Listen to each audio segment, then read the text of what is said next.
ရှေ့မှာကျွန်တော်ပြခဲ့တဲ့နော်ဂျိုးဆက်ဘာဘာလူလာဆိုတဲ့နိုင်ဂျီးရီးယားနိုင်ငံရဲ့ဝိညာဉ်ဖန်ခင်လို့ပြောရင်လည်းမမာအောင်ဖြစ်တယ်ဆိုတော့ကျွန်တော်ခဏတော့ပြခဲ့တဲ့အတိုင်းပဲ तू ကတန်မှန်လူတယောက်ပဲ तू က10တန်းလဲမဟုတ်ဘူးနော်9တန်းလောက်6တန်းလောက်မှ तू ကြောင်းထက်သွားတယ် तू တန်မှန်လူတယောက်ပဲအရင်အုံနောက်တွေကောင်းပြီးအရင်တုံနေတဲ့သူတယောက်တော့မဟုတ် तू ကနော်ဒီလမ်းကျိတ်ဆက်တွေနော်ဘာခေါ်လဲနော်လမ်းတွေမှာလမ်းကြောက်ခင်းနဲ့နော်ဒီtruck ကားတွေကိုမောင်းနေသူတယောက်ဖြစ်တယ်ဆိုတော့နှစ်တာ तू မောင်းရင်းနဲ့မိသားစုကို तू ပြုစုစောင့်ရှောက်တဲ့ကျွေးမွေးနေသူတယောက်ဖြစ်တယ်ဆိုတော့တရက်မှာဖခင်ကသူ့စကားပြောတဲ့အခါမှာ तू ကအဲ့ဒီအလုပ်ကိုထားခဲ့တယ်ဆိုတော့မိသားစုတစုလုံးကသူ့ပေါ်မှာလုံးဝတရားရခိုင်နှုန်းမိခိုနေတဲ့လူငယ်လေးတယောက်ဖြစ်တယ်ဆိုတော့ तू ကအဲ့ဒီလုပ်ကိုထားခဲ့ပြီးဖခင်ကခေါ်တယ်ဆိုပြီးတော့ဖခင်ရဲ့အတန်တော်နဲ့ तू စပြီးတော့အမှုဆောင်တဲ့အခါမှာဖခင်ကသူ့ကိုအော်ဖွဲ့နမိတ်လက္ခဏာနဲ့လုပ်တယ်ဆိုတော့ तू စီမှာဘာ background မှမရှိဘူးဘာဝင်ကြေးမှမရှိဘူးဒါပေမဲ့ तू အားဖြင့်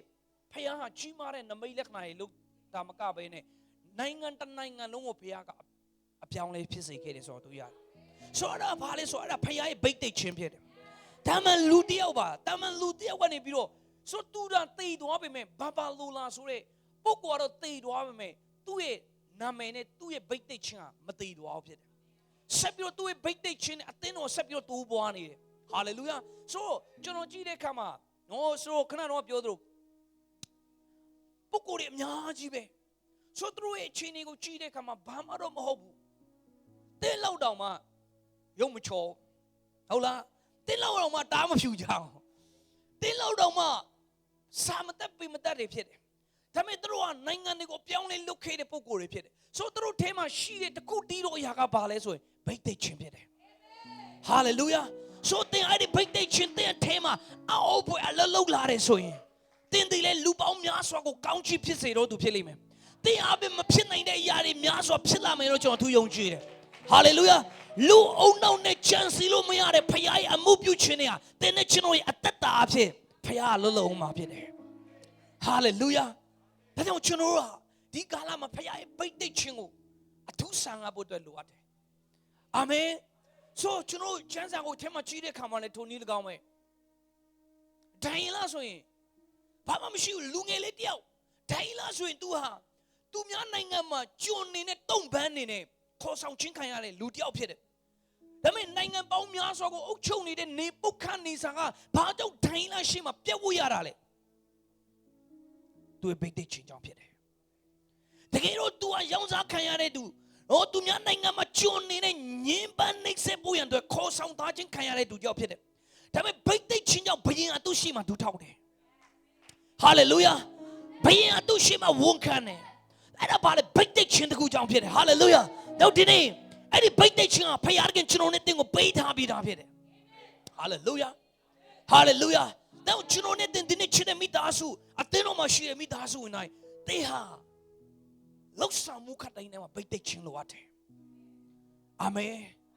အသင်းတော်ပေါင်းများစွာရှိတယ်ဒါပေမဲ့ဗိတ်သိက်ခြင်းရှိတဲ့သင်းတော်ရှိဖို့အတွက်လိုအပ်တယ်အာမင်ယုံကြည်သူများရှိတယ်ဒါပေမဲ့ဗိတ်သိက်ခြင်းရှိတဲ့ယုံကြည်သူဖြစ်ဖို့အတွက်ဖခင်လိုတော့ရှိတယ်worship မှာဦးဆောင်တတ်တဲ့သူတွေအများကြီးရှိတယ်ဒါပေမဲ့ဗိတ်သိက်ခြင်းရှိတဲ့ worship leader ရှိဖို့အတွက်လိုအပ်တယ် hallelujah တီးတတ်တဲ့သူတွေအများကြီးရှိတယ်ဒါပေမဲ့ဗိတ်သိက်ခြင်းရှိတဲ့ instrument ကိုတီးခတ်နိုင်တဲ့သူရှိဖို့အတွက်လိုအပ်တယ် hallelujah ကျောင်းဆရာမတွေအများကြီးရှိတယ်ဒါပေမဲ့တရားဗိတ်သိက်ခြင်းရှိတဲ့ကျောင်းဆရာမဖြစ်ဖို့အတွက်လိုအပ်တယ်စီးပွားရေးလုပ်တဲ့သူတွေအများကြီးရှိတယ်ဒါပေမဲ့တရားဗိတ်သိက်ခြင်းရှိတဲ့စီးပွားရေးသမားဖြစ်ဖို့အတွက်လိုအပ်တယ်ဘာကြောင့်လဲဗိတ်သိက်ခြင်းကလူတွေကိုပြောင်းလဲဖြစ်စေတာဖြစ်တယ်ဗိတ်သိက်ခြင်းကလူတွေကိုကောင်းချီးဖြစ်စေတယ်ဟာလေလုယာကျွန်တော်ဒီနေ့မှာချစ်တဲ့မိသားစုတွေကိုကျွန်တော်ဗိတ်သိက်ခြင်း၃မျိုးကြောင်းကျွန်တော်ဒီနေ့မှာဝင်ငါချင်တယ်နံပါတ်1ဗိတ်သိက်ခြင်းကကျွန်တော်တို့ချမ်းသာလေးတစ်ပိုက်ကိုဖတ်ရအောင်တေယောခန်းကြီးနှစ်ပိုင်းက29ကိုကျွန်တော်တို့ဖတ်ရအောင်အဲ့ဒါဘာဗိတ်သိက်ခြင်းလို့ခေါ်လဲဆိုကျွန်တော်တို့အထဲမှာကျင်းဝတ်တော်ဗိတ်သိက်ခြင်းကျွန်တော်တို့ပြောကြည့်အောင်ကျွန်တော်တို့အထဲ၌ကျင်းဝတ်တော်ဗိတ်သိက်ခြင်းကျင်းဝတ်တော်ဗိတ်သိက်ခြင်းအင်္ဂလိပ်လိုပြောမယ်ဆို indwelling spirit လို့ခေါ်တယ် indwelling anointing လို့လည်းခေါ်တယ်ကျွန်တော်တို့အထဲမှာကျင်းဝတ်တော်ဗိတ်သိက်ခြင်း hallelujah ကျွန်တော်တို့အထဲမှာကျင်းဝတ်တော်ဗိတ်သိက်ခြင်းဆိုကျွန်တော်တို့ဖတ်ကြည့်အောင်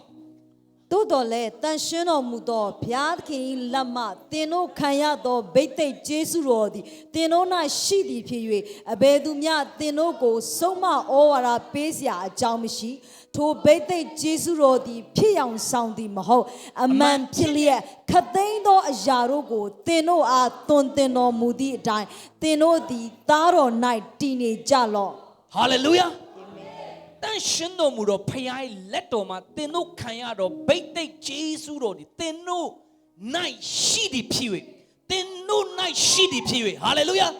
ဆိုအဲ့ဒီဗိသိက်ကျေးဇူးတော်ဘယ်ချိန်မှာကျွန်တော်တို့ထဲမှာရှိရလဲဆိုသင်နဲ့ကျွန်တော်ဟာသခင်ယေရှုခရစ်တော်ကိုလက်ခံယုံကြည်လိုက်တဲ့အချိန်မှာအဲ့ဒီဗိသိက်ကျေးဇူးတော်ကျွန်တော်တို့အထဲမှာရှိတယ်ဟာလေလုယာအဲ့ဒီဗိသိက်ကျေးဇူးတော်ကပါလေအဘေတူမြသင်တို့ကိုဆုံးမဩဝါဒပေးเสียအကြောင်းမရှိဆိုလိုချင်တဲ့ຢာကပါလေဆိုအဲ့ဒီဗိသိက်ချင်းကသင်နဲ့ကျွန်တော်ကိုဘာလုပ်ပေးလဲဆိုတော့ तू အသင်နဲ့ကျွန်တော်ကိုကောင်းစွာထိန်းကွပ်နိုင်တဲ့ဗိသိက်ချင်းဖြစ်တယ်အာမင်သင်ကိုဘဒုကမှလာပြီးတော့ဆုံးမဩဝါဒပေးเสียမလို့တော့အဲ့ဒီဗိသိက်ချင်းကသင်နဲ့ကျွန်တော်ကိုသင်ပေးမှာဖြစ်တယ်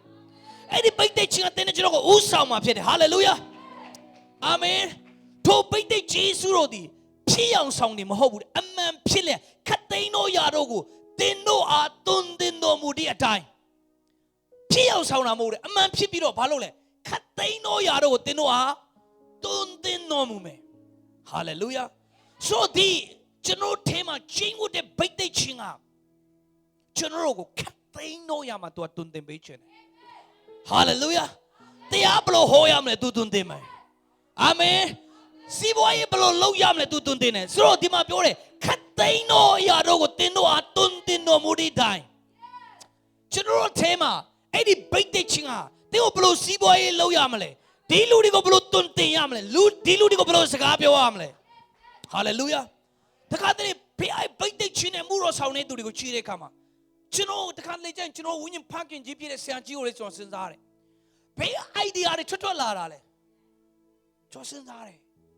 အဲ့ဒီ idea တွေက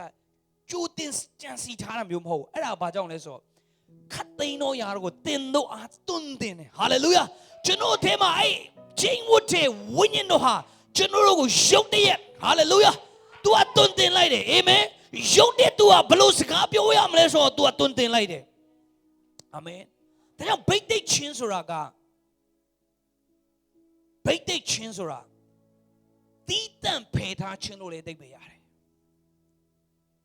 အာမင်ဆိုလိုချင်တဲ့ຢာကပါလေကျွန်တော်တို့အထဲမှာချင်းဝတ်တဲ့ဝိညာဉ်တော်ကျွန်တော်တို့အထဲမှာချင်းဝတ်တဲ့ထိုဝိညာဉ်တော်ရဲ့ဗိတ်သိက်ခြင်းကိုကျွန်တော်တီးတန့်အချိန်ပေးရလားခဏတော့ပြောလို့အဲ့ဒီဗိတ်သိက်ယေရှုတော်ဟာယေရှုကိုရတဲ့ချိန်မှာလူတိုင်းရဲ့အထဲမှာသူဟာဘာလုပ်လဲချင်းဝတ်တယ်တီးတယ်တဲ့သင်တို့ထဲ၌ရှိသည်ဖြစ်၍အာမင်ကျွန်တော်ထဲမှာသူဟာရှိပြီးသားဟာလေလုယာဒါမဲ့ကျွန်တော်နဲ့သင်ဟာသူ့ရဲ့တွင်တင်မှုကိုအချိန်မပေးတာဒါဗိတ်သိက်ချင်းဆိုတာတည်တံ့အဲ့ဒီဝိညာဉ်တော်ကိုကျွန်တော်အချိန်ပေးခြင်းဖြစ်တယ်အာမင်ဒါပဲဗိတ်သိက်ချင်းကျွန်တော်ထဲမှာအလုံးလုံးလာတဲ့ခါမှာသင်ဟာဘယ်စီးပွားရေးကိုဘယ်လိုလုပ်ရမလဲဒီကလေးကိုဘယ်လိုတွင်တင်ရမလဲဆိုတဲ့ဉာဏ်ပညာကိုဝိညာဉ်တော်ဟာသင်ကိုတွင်တင်ပေးလိမ့်မယ်ဟာလေလုယာဟာလေလုယာအာမင်နောက်ဗိတ်သိက်ချင်းဆိုတဲ့စကလုံးကိုအတင်းတော်မှာအများကြီးကြားဘူးလိမ့်မယ်ဟုတ်လားဗိတ်သိက်ချင်းဒါပေမဲ့ကျွန်တော်ပြောနေအဲ့ဗိတ်သိက်ချင်းကိုကျွန်တော်တို့ဒီနေ့နားလည်ဖို့အတွက်အထူးလိုအပ်တာဖြစ်တယ်အာမင်ဆိုဗိတ်သိက်ချင်းဆိုတာအော်ဂျီလောက်တာအဲ့ဗိတ်သိက်ချင်းရှိတာမဟုတ်ဘူးဟာလေလုယာထငိုတာအပြစ်လဲသွားတာအဲ့ဒါဗိတ်သိက်ချင်းရှိတာမဟုတ်ဘူးခံစားချက်တွေပြင်းထန်ပြီးတော့နော်အကြီးကျယ်တရားဟောအကြီးကျယ်ထားအော်ပလိုက်တာမျိုးတို့အဲ့ဒါဗိတ်သိက်ချင်းလို့မခေါ်ပါဘူးဟာလေလုယာဟာလေလုယာဆိုတဲ့ပြစ်လဲသွားရင်လေပြန်ထလာတဲ့ခါမှာအဲ့ဒီလူတယောက်ပါမန်နေဝိညာဉ်တော်ကြောင့်သူကပြစ်လဲသွားနိုင်တယ်ဒါပေမဲ့ပြန်ထလာတဲ့ခါမှာသူကပြောင်းလဲလာဖို့အတွက်လိုရတယ်အဲ့ဒီပြောင်းလဲခြင်းကိုဗိတ်သိက်ခြင်းလို့ခေါ်တယ်ဟာလေလုယာတချို့ကပြစ်လဲသွားတယ်ပြန်ထလာတယ်ဒါပေမဲ့တပုံစံနဲ့ပဲအဲ့ဒါဗိတ်သိက်ခြင်းအလုံးလုံးတယ်လို့မခေါ်ဟာလေလုယာတော့တင်ပြစ်လဲတာမပြစ်လဲတာရေးမရှိဘူး အဲ့ဒီဗိတ်သိက်ချင်းတွေမှာတင်ပြောင်းလဲတော်ဖို့ကရေးကြီးတယ်ဟာလေလုယာဟာလေလုယာတဲ့ကျွန်တော်ဒီနေ့ချစ်တဲ့မိသားစုညီကောင်မောင်နှမတွေကျွန်တော်အားပေးခြင်းတယ်အဲ့ဒီဗိတ်သိက်ချင်းကကျွန်တော်တို့အထဲမှာရှိတယ်အာမင်တော့အဲ့ဒီဗိတ်သိက်ချင်းကကျွန်တော်အထဲမှာအလုံးလုံးလာဖို့ရန်အတွက်အဲ့ဒီဗိတ်သိက်ချင်းကိုကျွန်တော်အချိန်ပေးတော်သူဖြစ်ဖို့အတွက်လိုအပ်တယ်ဟာလေလုယာဟာလေလုယာဆိုတော့ကျွန်တော်တို့ကျမ်းစာလေးဖတ်ရအောင်ယောဟန်ခန်းကြီး14ပိုင်းငယ်19ကိုဖတ်ရအောင်ဟာလေလုယာယောဟန်14ပိုင်းငယ်19ထိုဝိညာဉ်တော်ကိုလောကီသားတို့မသိမမြင်သောကြောင့်မခံမယူနိုင်ထိုဝိညာဉ်တော်သည်သင်တို့နှင့်အတူတည်နေ၍သင်တို့၌ရှိတော်မူသောကြောင့်သင်တို့သိရကြ၏ဟာလေလုယာဆိုတော့အဲ့ဒီဝိညာဉ်တော်ကသင်တို့အထဲမှာရှိသင်တို့အထဲမှာတည်နေတယ်ဟာလေလုယာအဲ့ဒါကိုခဏပြောတယ် indwelling anointing လို့ခေါ်တယ်အဲ့ဒီဗိတ်သိက်ချင်းရှင်သင်ဟာလက်လွဲမှလည်းကြောက်စရာမလိုထိုဝိညာဉ်တော်ကိုလောကီသားတို့တွေမတိမမြင်တော့ကြောင့်မခံမယူနိုင်ထိုဝိညာဉ်တော်တွေသင်တို့နဲ့အတူရှိ၍အတူတည်နေ၍သင်တို့၌ရှိတော်မူသည်ကိုသင်တို့သိကြရဟာလေလုယာဝိညာဉ်တော်ကငါထဲမှာရှိတယ်ဆိုတာဝိညာဉ်တော်ရဲ့ဗိတ်သိက်ချင်းကငါထဲမှာတည်နေတယ်ဆိုတာယေရှုခရစ်တော်ကိုလက်ခံယုံကြည်တဲ့ဖခင်သားသမီးတွေပဲသိတယ်ဟာလေလုယာ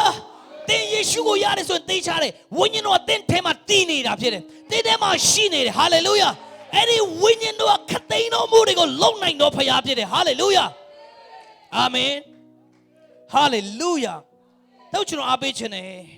ဒါရှင်တော်ဝိညာဉ်တော်ဟာကျွန်တော်တို့နဲ့အတူပဲရှိတာမဟုတ်ကျွန်တော်တို့အထဲမှာရှိနေတာဖခင်ကျွန်တော်နဲ့အတူဆိုတာဘေးနားမှာသူရှိနေတာမဟုတ်ကျွန်တော်တို့အထဲမှာကိုရှိတာဟာလေလုယာဘေးမှာတိုင်းနဲ့တငယ်ချင်းပြောပါဦးသင်အထဲမှာစัจ java လာတကူလုံးကိုဖန်ဆင်းတော်ဖခင်အထဲမှာရှိတယ်ဟာလေလုယာဟာလေလုယာ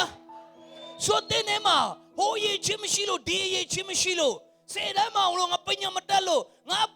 နောက်မှာဘာ breakdown မရှိလို့တင်းအားငယ်မနေနဲ့တင်းထဲမှာအရာအလုံးပိုင်တာအုပ်ဆိုးတယ်ဟာလေလုယာအဲ့ဒီဝိညာဉ်တော်တင်းအထဲမှာရှိတာအဲ့ဒါဘာတူတည်လဲယေရှုကိုရတော့တင်းနဲ့ကျွန်တော်တည်တယ်ဟာလေလုယာလောကီသားတွေကတော့မတည်ဘူးအာမင်လောကီသားတွေကတော့ကျွန်တော်နဲ့သင်ပြောနေရကိုနားလည်မှာမဟုတ်ဒါပေမဲ့ယေရှုကိုရတဲ့သင်နဲ့ကျွန်တော်ကအရာအလုံးပိုင်တာတဲ့ဖခင်ကျွန်တော်အထဲမှာကျင်းဝတ်တယ်ဆိုတာကိုကျွန်တော်ကသဘောပေါက်တော့သူတွေဖြစ်တယ်ဟာလေလုယာဟာလေလုယာတော့ကျွန်တော်ဒီနေ့ချစ်တဲ့မိသားစုတွေကိုအားပေးခြင်းနဲ့အဲ့ဒီဗိတ်သိက်ချင်းကိုကျွန်တော်တွေဟာတန်ဖိုးထားဖို့တည်းလိုအပ်တယ်အဲ့ဒီဗိတ်သိက်ချင်းကျွန်တော်အထဲမှာလှုပ်လှုပ်ဖို့ရန်အတွက်ကျွန်တော်တွေဟာအဲ့ဒီဝိညာဉ်တော်အဲ့ဒီဗိတ်သိက်ချင်းကိုအခွင့်ပေးဖို့အတွက်အရေးကြီးတယ်ဟာလေလုယာဟာလေလုယာဆိုအဲ့ဒီဗိတ်သိက်ချင်းကကျွန်တော်ကိုဘာလုပ်လဲအဲ့ဒီဗိတ်သိက်ချင်းကကျွန်တော်တို့ကိုသင်ပေးတယ်ဟာလေလုယာအဲ့ဒီဗိတ်သိက်ချင်းကကျွန်တော်နဲ့သင်ကိုသင်ပေးတယ်တော့ကျွန်တော်ဟာအဲ့ဒီဝိညာဉ်တော်ကိုလက်ခံရရှိတဲ့အခါမှာပထမတစ်ချက်ကျွန်တော်ထဲမှာဖြစ်လာတဲ့ຢာကပါလေကျွန်တော်ကဝိညာဉ်မျက်စိပွင့်လာတယ်ဝိညာဉ်နားတွေပွင့်သွားတယ်ဟာလေလုယာဝိညာဉ်နဲ့ပဲအကြောင်းတွေကိုကျွန်တော်စပြောနားလေလာတယ်ဟာလေလုယာအဲ့ဒါကိုဘာခေါ်လဲကျွန်တော်တို့အထဲမှာကျင်းဝတ်တဲ့ဗိတ်သိက်ချင်းလို့ခေါ်တယ်တရားဖျားတဲ့နဲ့ချားတတ်လာတယ်ဖျားရဲ့တဘာဝလို့နဲ့နေတဲ့ຢာတွေကိုတရားစပြောမြင်တတ်လာတယ်ဟာလေလုယာဟာလေလုယာတရားနှုတ်ကပတ်တော်ကိုသင်ဟာနားလေတဘောပေါက်လာတယ်သင်အထဲမှာခဏတော့ပြောတယ်ချင်းဝတ်တဲ့ဗိတ်သိက်ချင်းရှိလို့သင်ကျမ်းစာဖတ်တဲ့အခါမှာဖွင့်ပြချက်တွေရလာတာဖြစ်တယ်ဟာလေလုယာသင်ထဲမှာချင်းဝတ်တဲ့ဝိညာဉ်သားမရှိသင်ကျမ်းစာဘလောက်ပတ်ဘာပြောလို့ပြောမတင်သေးမှာမဟုတ်အဲ့ဒီချင်းဝတ်တဲ့ဝိညာဉ်တော်သင်ထဲမှာလှုပ်လှုပ်တဲ့အခါမှာနှုတ်ကပတ်တော်ရဲ့နည်းနည်းချင်းကိုသင်သဘောပေါက်လာတယ်ဟာလေလုယာဟာလေလုယာကျမ်းစာဖတ်တဲ့အခါမှာသင်ထဲမှာမျောလင့်ချက်တွေရှိလာတယ်အာမင်တကယ်လေကျမ်းစာဖတ်ပြီးတော့လေကြုံဘူးလားမသိဘူးလက်ထဲမှာတော့ပတ်စံမရှိပေမဲ့ဟာတကဘာလုံးကိုပိုင်တယ်လို့ပဲအဲ့ဒီယုံကြည်ခြင်းတွေဝင်လာတယ်ဟာလေလုယာအဲ့ဒါပါလဲဆိုတဲ့ဝိညာဉ်ထဲမှာခဏတော့ပြောတယ်ဖခင်ရဲ့ဗိတ်သိက်ခြင်း activate ဖြစ်သွားတဲ့ခါမှာတဲ့ဟာငါထဲမှာပတ်စံမရှိပဲဒါပေမဲ့ငါထဲမှာမျောလင့်ခြင်းတွေရှိလာတယ်ငါထဲမှာယုံကြည်ခြင်းတွေရှိလာတယ်ဟာလေလုယာဟာလေလုယာလက်ထဲမှာတော့ပြဆရာလောမရှိတော့ညာလဲပဲအထဲမှာဝိညာဉ်မျက်စိပွင့်သွားတယ် Hallelujah ဖခင်ရဲ့ဖွင့်ပြချက်ရသွားတယ်ဟုတ်တယ်ငါချင်းနေကဒီချင်းနေမဟုတ်ဘူးငါကောင်းချီရအောင်မဲ့သူဖြစ်တယ်ငါချွေဝအောင်မဲ့သူတွေဖြစ်တယ် Hallelujah ငါအောက်ဘဖခင်ရဲ့အမှုတွေကိုပြုအောင်မဲ့သူတွေဖြစ်တယ် Amen Hallelujah ကြောင့်တင်ထဲမှာအဲ့ဒီဘိတ်တိတ်ချင်းဖခင်ကစပြီးတော့ activate လုပ်ပေးပါစေ Hallelujah တင်ဟာဘာမျိုးလင့်ချက်မှမရှိဘာမှကောင်းချီးမရတော့မယုံနဲ့တင်သက်မရှင်တော့အချင်းကြီးကဘလို့ပဲဖြစ်နေပါလေစေတင်းတဲမှာဖွင့်ပြချက်ရှိတယ်တင်းတဲမှာဝိညာဉ်တော်ရဲ့တွင်တင်ခြင်းရှိတယ် Hallelujah Hallelujah Amen တော့ကျွန်တော်တို့ကျမ်းစာလေးဖတ်ကြည့်အောင်ယောဟန်ခန်းကြီး16ပိုင်းငယ်73ကိုဖတ်ရအောင် Hallelujah အချို့လူတွေခဏတော့ကျွန်တော်ပြောတယ် indwelling anointing လို့ခေါ်တယ်ကျွန်တော်ထဲမှာချိန်ဝတ်တဲ့ဝိညာဉ်တော်ကိုကျွန်တော်အခွင့်မပေးတတ်သေးဘူးတောင်းတဲ့ထဲမှာဖျားစကားပြောတယ်ဆိုတော့လည်းမရှိဘူးတင်းကိုချီလိုက်မြဲစိတ်တချနေတဲ့ယုံတင်းကိုချီလိုက်အမြဲတမ်းတော့ဘာမှမဟုတ်တဲ့အကျွေးလေးဟိုး3-5,000နဲ့တင်းစိတ်တချနေတယ်ဟုတ်လားဘာမှမဟုတ်တဲ့ကောင်မလေးတယောက်တင်းကိုညင်းလိုက်တဲ့ပုံမှာတင်းစိတ်တွေပြတ်နေတယ်ဘာမှမဟုတ်အလုပ်တကူစမပြေတဲ့နဲ့တင်းဘဝပြတ်တယ်လို့တင်းခံစားနေရတယ်တဲ့အဲမှာအဲ့ဒီဝိညာဉ်တော်အရာအလုံးပိုင်ကြတဲ့ဝိညာဉ်တော်အချင်းဝတ်ပြီးတော့ तू အပိုင်းတင်းတယ်မှာတည်နေတယ် Hallelujah Hallelujah တင်းတယ်မှာအဲ့ဒီဝိညာဉ်တော်တည်နေတယ် Hallelujah တင်းတယ်မှာတည်နေတဲ့ဝိညာဉ်တော်ကိုတင်းအလုပ်ကိုလုပ်ခိုင်းရလား Hallelujah တင်းတယ်မှာရှိတဲ့ဝိညာဉ်တော်တင်းတယ်မှာ indwelling anointing က activate မဖြစ်ဘူးစိတ်ညစ်နေပြီဒီနေ့မှာနားလေဖို့ဖျားကောင်းကြည့်ပေးပါစေတမန်တော်နဲ့ပြည့်စုံသောထိုဝိညာဉ်တော်သည်ရောက်လာသောအခါတမန်တရားကိုသင်တို့အားအကျွမ်းမဲ့တွင်တင်ပြသလိမ့်မည်ထိုဝိညာဉ်တော်သည်ကိုယ်အလိုလျောက်ဟောပြောမည်မဟုတ်ကြားသမျှတို့ကိုဟောပြောလိမ့်မည်နောက်လက်တန့်သောအရာတို့ကိုလည်းသင်တို့အားဖော်ပြလိမ့်မည် Hallelujah ဆိုခဏပြောတဲ့ဝိညာဉ်တော်အသင်နဲ့ကျွန်တော်ကိုသင်လိမ့်မယ် Amen ဘာလို့တင်မှာလဲတမန်တရားနဲ့ပြည့်စုံသောဝိညာဉ်တော်ဟာတဲ့တင်းတို့အကျွေးမဲ့တွင်တင်ပြတာတွေဘာလို့လဲတမန်တရားကိုကျွေးမဲ့တင်မယ် Hallelujah တော့တရားအဲ့ဒီချင်းဝတ်တဲ့ဝိညာဉ်တော်နဲ့နေတိုင်းတင်သွားလာတယ်ဆိုရင်ဘယ်တော့မှမမောင်းဘာကြောင့်လဲဝိညာဉ်တော်ဟာတင်းကိုတင်ပေးနေတယ်ဝိညာဉ်တော်ဟာတင်းကိုတမန်တရားကိုတင်ပေးနေတယ် Hallelujah အဲ့ဒီတဲ့မှာချင်းဝတ်တဲ့ဝိညာဉ်တော်ရဲ့ဗိတ်တိတ်ချင်းကိုတင်အလုံးလုံးခိုင်းနေဆိုရင်လူတွေကတင်းကိုမားတယ်ဘယ်လောက်ပဲပြောတင်ဟာဝိညာဉ်တော်နဲ့တွားရင်တင်မမအောင် Hallelujah ချိုဒီဘိုင်းမှာကျွန်တော် prophetic ခဏကျွန်တော်နားထောင်တဲ့ခါမှာဆရာကကြံခဲ့တဲ့လာမှာ prophet နော် sorry pastor Chris တွားတဲ့ခါမှာသူ့ကိုလူတွေကပြောတယ်မတွားနဲ့အဲ့ဒီဆရာမားနေတာအဲ့ဒီဆရာကလမ်းလွဲနေတယ်ဆိုပြီးဝိုင်းပြောကြတယ်အဲဝိုင်းပြောတဲ့သူရဲ့အသင်းတော်ပြန်ကြည့်လိုက်လူက3ယောက်လောက်ပဲရှိတယ်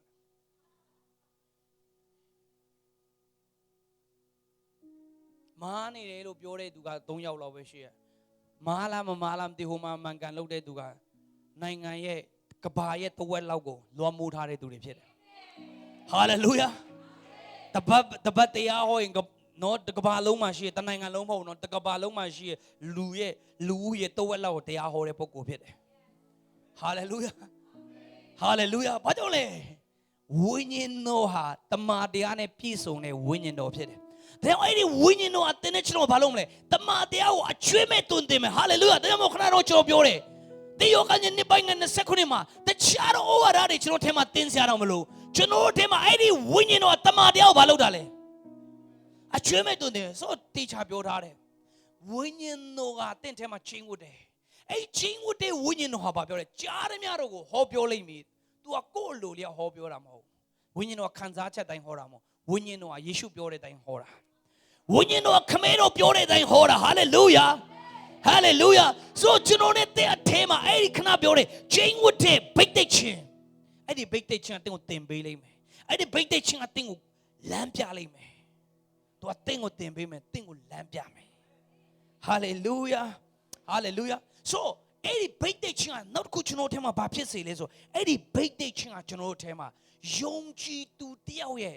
အကျင့်စရိုက်တွေကိုပေါ်ထွက်စေတယ် Hallelujah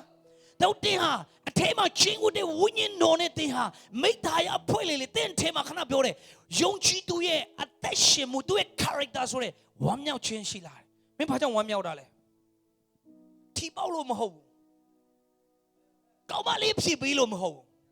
လုပ်ငန်းတစ်ခုကိုဆင်ပြေသွားလို့မဟုတ်ဘူးအချိန်တွေတိုင်းမှာဝမ်းမြောက်နေတာဘာကြောင့်လဲအထဲမှာရှိတဲ့ဝိညာဉ်တော်နဲ့တွာလာတဲ့ကမှာဝိညာဉ်တော်ရဲ့သီးပွင့်ကပါလေဝမ်းမြောက်ခြင်းဖြစ်တယ်ဟာလေလုယာဘာကြောင့်မင်းကဒီလောကကြီးမှာငြိမ်သက်ခြင်းရှိနေတာလဲအဲ့ဒီဝိညာဉ်တော်ကငါ့ထဲမှာငြိမ်သက်ခြင်းကိုဖြစ်ပေါ်စေတယ်ဟာလေလုယာအဲ့ဒီဝိညာဉ်တော်ငါ့ထဲမှာသီးခံခြင်းကိုဖြစ်ပေါ်စေတယ်ငါ့ထဲမှာအဲ့ဒီဝိညာဉ်တော်ကောင်းမြတ်ခြင်းကိုဖြစ်ပေါ်စေတယ်တဲ့တင်အဲ့ဒီဝိညာဉ်တော်ရဲ့ဗိတ်သက်ခြင်းရှိလားမရှိဘူးလားဆိုတာတင်အသက်ရှင်မှုကိုကြည့်တဲ့အခါမှာတွေ့မြင်ရတယ်ဟာလေလုယာငါတို့ကဖြောင့်မတ်တဲ့သူမဟုတ်ငါတို့ဗိတ်သက်ခြင်းရှိတဲ့သူဖြစ်တယ်တဲ့ငါတို့လဲစရာဘာကိစ္စမှမရှိဘူးဟာလေလုယာဟာလေလုယာတချို့ခရိယန်တွေခွန်အားရတယ်ဗါလဲဖြောင့်မတ်တော်သူတွေခုနှစ်ချိန်လို့ထားလိမ့်မယ်တောင်းတချင်းချင်းလဲဖို့သွေးစဉ်းစားတယ်လဲကိုလဲရမယ်ဆိုတာမဟုတ်ဘူးအဲ့ဒီထဲမှာခဏပြောတမန်တရားနဲ့ပြည့်စုံတဲ့ဝိညာဉ်တော်ကိုသင်ဟာခွင့်ပေးတာဆိုရင်သင်လဲစရာဘာကိစ္စမှမရှိဘူးဟာလေလုယာသင်အားငယ်စရာဘာကိစ္စမှမရှိဘူးသင်စိတ်သက်ကြစရာဘာကိစ္စမှမရှိဘူးဟာလေလုယာဝိညာဉ်တော်အသင်ကိုလမ်းပြနေတယ်ဝိညာဉ်တော်အသင်ကိုသင်ပေးနေတယ်ဟာလေလုယာဝိညာဉ်တော်အသင်ကိုဥဆောင်ပေးနေတယ်အာမင်ဟာလေလုယာတဲ့ကျွန်တော်ဒီနေ့ချစ်တဲ့မိသားစုညီကိုမောင်မတွေကျွန်တော်အားပေးခြင်းတယ်ဝိညာဉ်တော်ရဲ့ဗိတ်သိက်ခြင်းသင်ထဲမှာလှုပ်လှုပ်တယ်ဆိုရင်အချိန်ဒီတိုင်းမှာသင်စိတ်တမကြောက်ကျမ်းစာထဲမှာကျွန်တော်ယောသတ်ကိုတွေ့ရတယ်သူ့ထဲမှာဝိညာဉ်တော်ရဲ့အတူပါရှိခြင်းသူ့ထဲမှာခဏတော့ပြောလဲချင်းမှုတဲ့ဗိတ်သိက်ခြင်းရှိဒါကြောင့်သူ့ကိုယ်တွေသူ့ရောင်းစားတယ်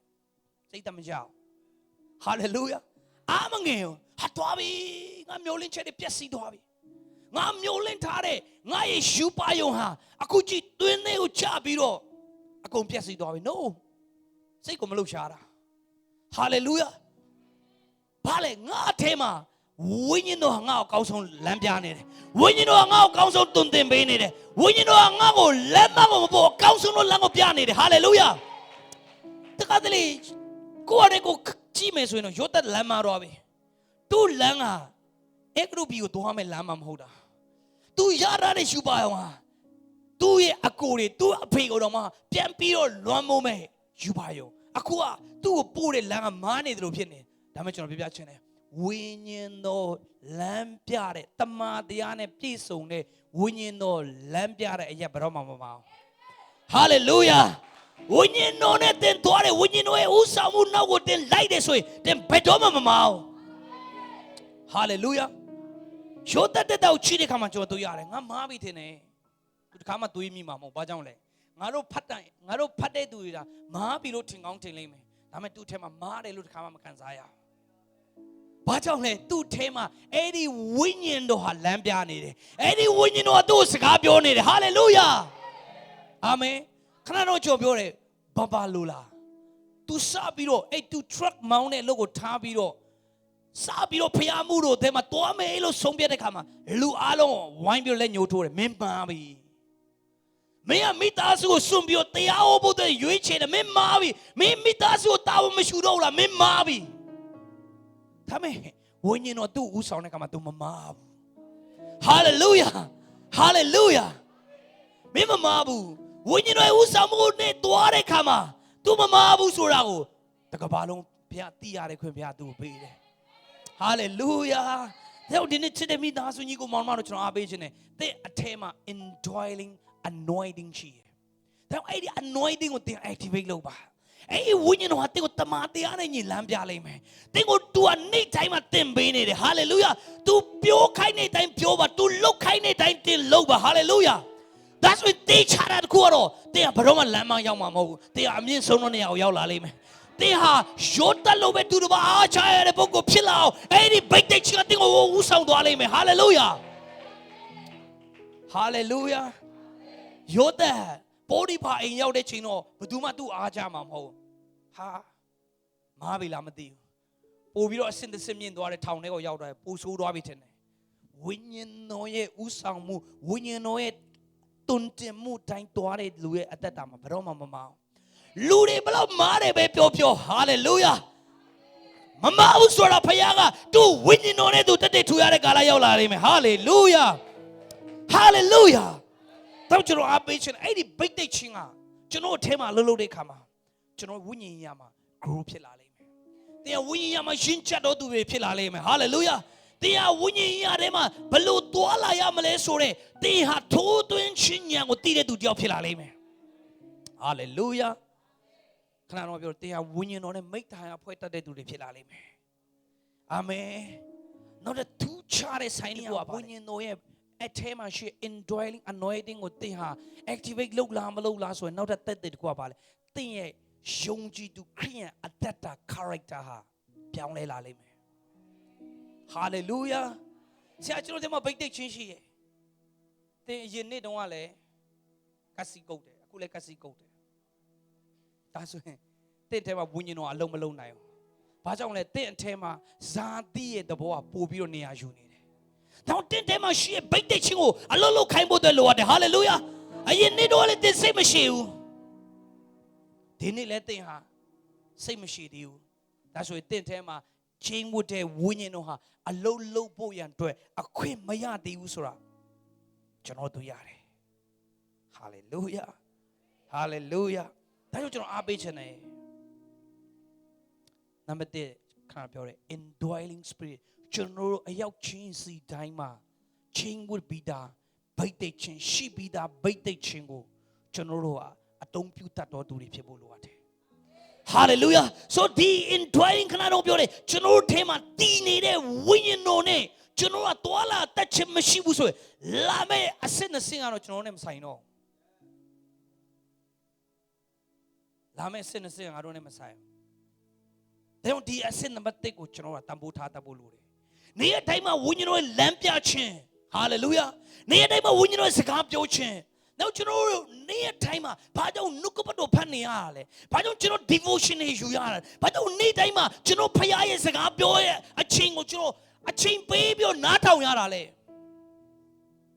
When you know I don't bat them beamle. Hallelujah. When you know I don't bro lampiamle. Amen. Near time I win you know a pimia when you know don't think you are not how you're chowing a ballet. I don't tema she indwelling anointing which you know actively lonely. Hallelujah. I don't chance I'm pack a baby. A chamber saying it, you know, pack a baby. You know, when you go on so Janet, she pack a bidobi. Count don't copy and pappy dobi. Tame Mende Moli, Chanza Pabo do it. A chain uniado me. Hallelujah. But the chance I would take a kaka lambiro. Paya pumpia chatego sangaswa. Sapiro penny didale. I don't tame a chain with a winning dog on Aroha. A tree me don't think I need up today. Hallelujah. Many don't a whole day, many don't a chance up, baby. No more winning on near time. I think of don't temptation of a yapide. I don't know about Lodale. I tame a chain with a winning dog. Genoa, activate long in up today. Hallelujah. That doing it up today. Amen. Hallelujah. They don't tema the big chinga sabio long so chin kaya be so in.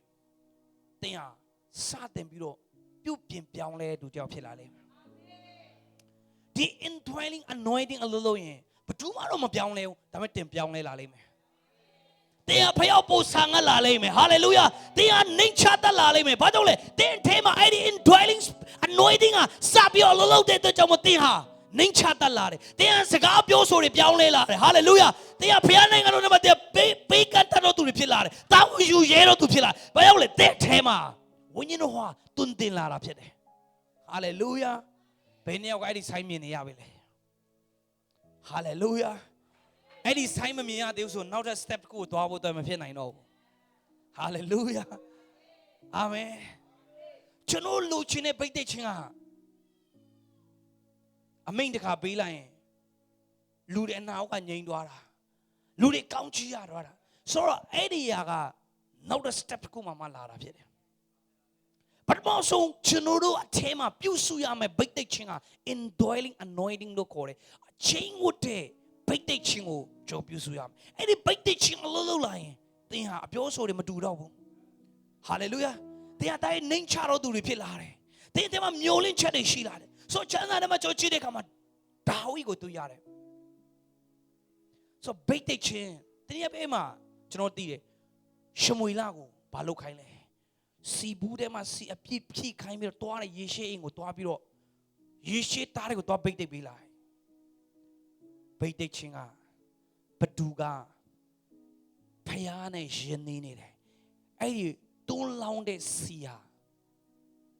ဘဒူကခဏပြောတယ်ချိန်ဝတ်တဲ့ဝိညာဉ်တော်ကိုနေ့ရက်တိုင်းမှာ activate လုပ်လဲဆိုတာသိတယ်ဟာလေလုယာစီကထပ်ပြောမယ်စီကဘဒုကိုဘိတ်တိတ်ပေးရမယ်ဆိုတော့သိတယ်အာမင်ဒီမှာကြည့်ဖယားလူဖြစ်တဲ့ရှမွေလတော့ဘဒုကိုဘိတ်တိတ်ပေးရမလဲမသိဘူး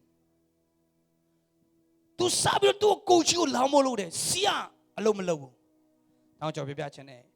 ဒုတိယ anointing ဖြစ်တယ်စီကပထမ anointing ဖြစ်တဲ့ indwelling anointing ကဘဒူက activate လုပ်နေလဲဆိုတာနောက်တစ် step တစ်ခုမှရှိရဘိတ်တိတ်ချင်းစီကသူတည်ရ hallelujah ကျွန်တော်ပြောချင်တဲ့အိပ်ပဲကိုသင်တို့သဘောပေါက်မယ်လို့ကျွန်တော်ယုံကြည်တယ်အာမင်ပထမဘိတ်တိတ်ချင်းကဒုတိယဘိတ်တိတ်ချင်းကိုအမြဲတမ်းဆွဲဆောင်တယ်ပထမဘိတ်တိတ်ချင်းကိုသင်ဟာ activate မလုပ်ထားဘူးပထမခဏတော့ပြောတယ်တင်တဲမှာချိန်ဝတ်တဲ့ဝိညာဉ်တော်နဲ့ယဉ်နေကြွားဝင်ခြင်းတင်မရှိဘူးဆိုရင်အဲ့ဒီဒုတိယဘိတ်တိတ်ချင်းလူရှိမှကြီးညာပြီးတော့တွန်းလောင်းတဲ့စီဟာအလုံးမလုံး prophet တောင်မှကြီးလိုက်တာဒီကောင်တော့အကြီးဆုံးနဲ့အကြီးဆုံးတာဦးလဲတာဦးပြီးတော့လူကောင်လေးကြီးဒီကောင်မှဒီကောင်ပဲဒါပေမဲ့ဖခင်ပြောတယ်ငါအပြင်ပန်းတိုင်ကိုချိန်တာမဟုတ်ဘူးငါသူ့ရဲ့နှလုံးသားကိုချိန်တာhallelujah ငါရဲ့သူ့ရဲ့အတွင်းနှလုံးသားကိုချိန်တာဆိုတော့ဘာကိုချိန်တာသူ့ထဲမှာချိန်ဝတ်တဲ့ဝိညာဉ်တော်ရဲ့ဗိတ်တိတ်ခြင်းကအလုံးလုံးခံရလား hallelujah အာမင်တော့ခဏပြောတယ် indwelling anointing ကဘယ်သူမှမမြင်ရတဲ့ရက်ဝန်းမှာ activate လုပ်ခံရတဲ့အရာဖြစ်တယ်ကြည့်စီကတော့တည်တယ်ဘယ်သူတည်လဲစီဆိုအမြင်နဲ့ဗိတ်တိတ်ခြင်းရဲ့ sign တကူဖြစ်တယ်ဒါဝိဒ်ဟိုးတော်တွေထဲမှာဒါဝိဒ်ဟိုးမနဲ့ခင်းမှာဟိုးညတကောင်မှာဒါဝိဒ်ဖယားကိုစာငတ်နေမှသူ့ထဲမှာချင်းဝတ်တဲ့သူ့ထဲမှာတွန်းတင်နေတဲ့ဝိညာဉ်တော်ကိုသူဟာ activate လုပ်နေမှအဲ့ဒီစီကလမ်းပြီးတော့ချီးမြှင့်တယ် hallelujah ဒါကြောင့်ဒါဝိဒ်ဆိုတာ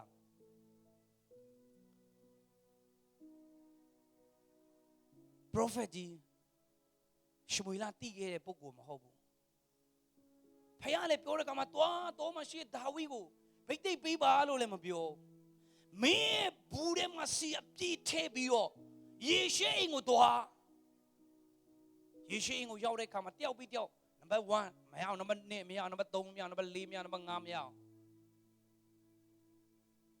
နံပါတ်6လည်းမရအောင်နံပါတ်9လည်းမရအောင်နံပါတ်10မလို့ရတာလည်းမဟုတ်ဘူးဒါဝိဒ်မလို့ရတာဘာကြောင့်လဲဒါဝိဒ်ကခဏပြောတယ်နံပါတ်1ဘိတ်တိတ်ချ indwelling anointing ကိုသူက activate လုပ်တတ်တယ် hallelujah hallelujah နေ့အတိုင်းမှာဘုရားကိုဆံငတ်တယ်ဘုရားနဲ့ပတ်သက်ပြီးသူယူသွတ်တယ်ဘုရားနဲ့ပတ်သက်ပြီးသူတောက်လောင်တယ်ဘုရားနဲ့ပတ်သက်ပြီးသူအားကြီးစွာသူအသက်ရှင်အောင်ကျွန်တော်တို့ရတယ်ဒါကြောင့်မလို့သူ့ကိုဘာလာဘိတ်တိတ်ပေးတယ်ရှမွေလကရောက်လာပြီးတော့ဘယင်ဘိတ်တိတ်ချော်လာပြီးတော့ဘိတ်တိတ်ပေးတယ် hallelujah အဲ့ဒါဘာလို့ခေါ်လဲဆိုတော့နောက်ထပ်အစင်းနဲ့မှရှိဘိတ်တိတ်ချော်ကျွန်တော်လည်းဆက်ကြည့်အောင်စင်ပြေသေးလား hallelujah အဲ့တော့တမန်တော်ခန်းကြီးတစ်ပိုင်းငယ်ရှင်းမှာပါတယ်ထို့တော့မရှိတော့လေတင်တို့ဘောလို့တန်ရှင်တော်ဝိညာဉ်စင်တဲ့တော့ခါ hallelujah အဲ့ဒါကတော့တင်ထဲမှာချိန်ဝတ်တဲ့ဝိညာဉ်မဟုတ်တဲ့အပေါ်မှာစင်တဲ့ဝိညာဉ်တော့ထို့တော့မရှိတော့လေတင်တို့ပေါ်မှာဝိညာဉ်စင်တဲ့တော့ခါတင်တို့ဒီတကောခံရ၍ဟာလေလုယာအာမင်ဂျေရုဆလင်မှာစာ၍ယူဒာဘီရှမာရိပြည်မြေကြီးစုနေငါ၏တက်တဲ့ဖြစ်ကြလိမ့်မယ်ထို့တော့မရှိတော့လေအာမင်ဒီစမှာဘာမှမရှိဘူးဒါပေမဲ့ဝိညာဉ်တော်တဲ့ပေါ်မှာတက်ရောက်လာရင်ဟာလေလုယာဒီစမှာခဏတော့ပြောတယ်အရေးချင်းနဲ့ရှင်းမယ်မရှိချင်းလည်းကိစ္စမရှိဘူး ဒါမဲ့တင့်အထဲမှာဝိညာဉ်တော်တွန်းလောင်းလာရင် hallelujah အဲ့ဒါကိုဘယ်လိုခေါ်လဲဆို empowering anointing လို့ခေါ်တယ် hallelujah ဖခင်ရဲ့တကိုးတော်နဲ့အမှုဆောင်ခြင်းလို့ခေါ်တယ် hallelujah so ဝိညာဉ်တော်တွန်းလောင်းဖို့အတွက်လိုအပ်တယ်အာမင်အဲ့ဒီဝိညာဉ်တော်တွန်းလောင်းဖို့အတွက်ဘာလိုအပ်လဲဆိုတဲ့အထဲမှာချိန်ဖို့တဲ့ဝိညာဉ်တော်ကိုဘာလို့ပို့လို့လဲ activate လုပ်တတ်ဖို့အတွက်လိုအပ်တယ် hallelujah hallelujah so ကြည့်အဲ့ဒီဝိညာဉ်တော်ဟာဘယ်ပေါ်မှာတက်ရောက်လာလဲအထက်ကမှကြိုးစားပြီးတော့ဖခင်နဲ့ချိန်ယူနေတဲ့120တော်သူတွေပေါ်မှာဝိညာဉ်တော်ဆင်းသက်လာတာ hallelujah ဝိညာဉ်တော်နဲ့မိထားရဖွဲ့နေတဲ့သူတွေသူတို့ထဲမှာခဏပြောတယ် indwelling spirit ကိုဘေးဖယ်မထားဘဲနဲ့အဲ့ indwelling spirit ကိုအဲ့ indwelling anointing ကိုနေ့အတိုင်းမှာအချိန်ပေးတဲ့သူတွေဝိညာဉ်တော်ကျွန်တော်ကိုလမ်းပြပါဝိညာဉ်တော်ကျွန်တော်ကိုဦးဆောင်ပါဝိညာဉ်တော်ကျွန်တော်ကိုစကားပြောပါဝိညာဉ်တော်ကျွန်တော်ကိုတိုးထီပါဝိညာဉ်တော်ကျွန်တော်ကိုလမ်းပြပါကိုတော့ပြောတဲ့အတိုင်းကျွန်တော်နားခံပါမယ်အသက်တော်စက္ကန့်နေတဲ့သူပေါ်မှာဝိညာဉ်တော်ဟာစစ်သက်လာတာကိုကျွန်တော်တွေ့ရတယ် hallelujah amen hallelujah ထိုးတော့မရှိတော့လေတငါတယ်ဖြစ်တယ်ငါဖမ်းတာတော့မှတကောင်မှမရအောင်ဖမ်းတတ်တဲ့ဖွဲ့တယ်ဟုတ်လားတကယ်တော်တဲ့ထဲမှာပါတယ်တကောင်ဆိုတကောင်မှမရတာငါဖမ်းနေဆိုအနည်းဆုံးတကောင်တော့မိတင်တယ်ဆိုတညာလုံးကြိုးစားပြီးရှာတကောင်ဆိုတကောင်မှမရအောင်ထိုးတော့မရှိတော့လေထိုးတော့မတတ်တော့လေဟာလေလုယာဝိညာဉ်တော်ဆင်းသက်တော်ခါအာမင်ဟာလေလုယာ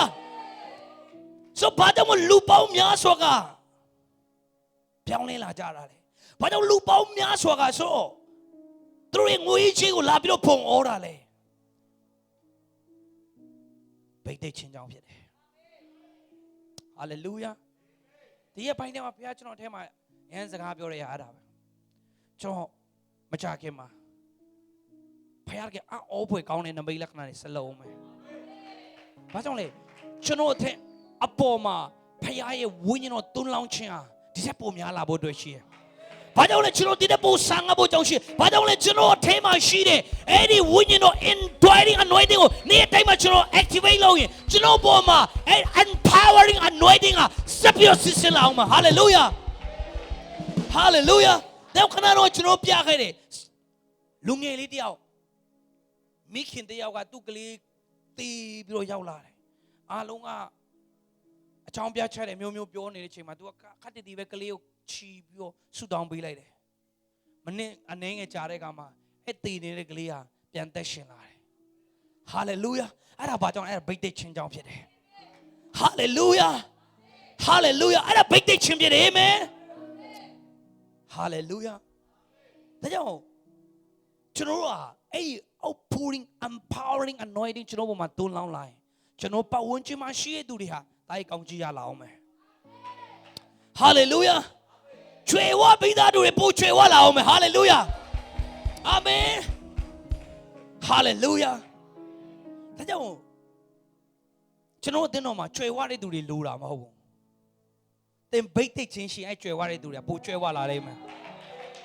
hallelujah ဆိုဘုရားကျွန်တော်စကားပြောရတာပဲငါတို့တင်းတော်ဗိတ်သိက်ချင်းရှိရတင်းတော်ဖြစ်တယ်ဆိုရင်စင်ရသားလိုင်းကျွဲဝလာမယ်ကျွဲဝတဲ့လူတွေလာရင်ပို့ကျွဲဝလာမယ်ဟာလေလုယာဟာလေလုယာသူတို့ရဲ့ဝင်ငွေတွေပို့ပြီးတော့များလာမယ်ဒါပဲဘာကြောင့်လဲဗိတ်သိက်ချင်းကြောင့်ဖြစ်တယ်အာမင်တော့ကျွန်တော်အားပေးခြင်းနဲ့ချစ်တဲ့မိသားစုညီကိုမောင်မတို့အဲ့ဒီ outpouring spirit လို့လည်းခေါ်တယ် empowering anointing လို့ခေါ်တယ်ဗိတ်သိက်ချင်းကသင်နဲ့ထိတွေ့တဲ့လုပ်ငန်းတိုင်းကိုထူးခြားစေတဲ့ဗိတ်သိက်ခြင်းဖြစ်တယ်ဟာလေလုယာတဲ့လုပ်ငန်းအတင်ကြိုးစားနေစရာမလိုပဲနဲ့တဲ့ဗိတ်သိက်ခြင်းကြောင့်အဲ့လုပ်ငန်းအောင်မြင်နေတာမျိုးတော့ဟာလေလုယာဟာလေလုယာတဲ့လုပ်ငန်းကောင်းချီးရနေတာမျိုးဟာလေလုယာအဲ့ဒါဗိတ်သိက်ခြင်းကြောင့်ဖြစ်တယ်ပေတရုကတရားထဟောတယ်လူပေါင်း3000ကပြောင်းလဲသွားတယ်သူရန်တရားဟောတော်လို့မဟုတ်ဘူးဟာလေလုယာသူရန်စကားတွေစီလျော်အောင်ပြောတတ်လို့မဟုတ်ဘူးဗိတ်သိက်ခြင်းကြောင့်ဖြစ်တယ်ဟာလေလုယာဗိတ်သိက်ခြင်းကြောင့်ဖြစ်တယ်အာမင်ဟာလေလုယာတော့ဒီမှာရှိတဲ့မိသားစုညီကောင်မောင်တို့ကျွန်တော်ကိုယ်တိုင်ဒီဗိတ်သိက်ခြင်းကိုဆံငတ်တယ်ဆိုရင်တည့်ရဲ့ပတ်ဝန်းကျင်ကမချားနာလာစရာဘာကိစ္စမှမရှိဘူး အာမင်ခဏတော့ကျွန်တော်ပြောနံပါတ်1ပိတ်တဲ့ indwelling anointing ကိုတင် activate လုပ်တင်ပြောင်းလဲလာလိမ့်မယ် hallelujah တင်ပြောင်းလဲလာလိမ့်မယ်တင်အဲ့လိုပြောင်းလဲလာရင်အဲ့ဒီ indwelling anointing ကနေပြီးတော့တင်ပေါ်မှာတက်ရောက်လာမယ့်အရာက empowering anointing အဲ့ဒီ empowering anointing ကတင်စီးပွားရေးကိုထူခြားစေလိမ့်မယ် hallelujah hallelujah ကျွန်တော်ဒီရက်ပိုင်းထဲမှာကျွန်တော်ဝိညာဉ်ကောင်းဆောင်တွေကိုကျွန်တော်လေ့လာတယ်ဒီဖွဲ့တွေလောကပညာရက်ကိုချွေရင်လည်းအရန်တော်တတ်တဲ့သူတွေမဟုတ်ဘူးအရန်တော့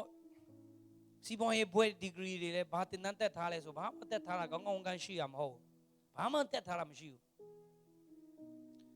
ဒါပေမဲ့နိုင်ငံရဲ့ခေါင်းဆောင်နေစီးပွားရေးမှာတကယ်ဒိတ်တိတ်ချအောင်မြင်နေသူဘာကြောင့်လာဝန်ခံတာလဲတခုပဲ anointing ကြောင့်ဖြစ်တယ် hallelujah ဘိတ်တိတ်ချင်းကြောင့်ဖြစ်တယ်ဘာကြောင့်လဲဘိတ်တိတ်ချင်းကလူတွေကိုအမြဲပြောင်းလဲဖြစ်စေတယ် hallelujah ကြည်ဒါဝိဘိတ်တိတ်ချင်းလဲခံလဲရရောသူဂိုးလက်ကိုသူတိုက်တယ်ဂိုးလက်ကိုတိုက်ပြီးတော့သူရှောလူရဲ့လိုက်လံဖြတ်စီခြင်းပေးကနေသူထွက်ပြေးတယ်အဲ့ဒီ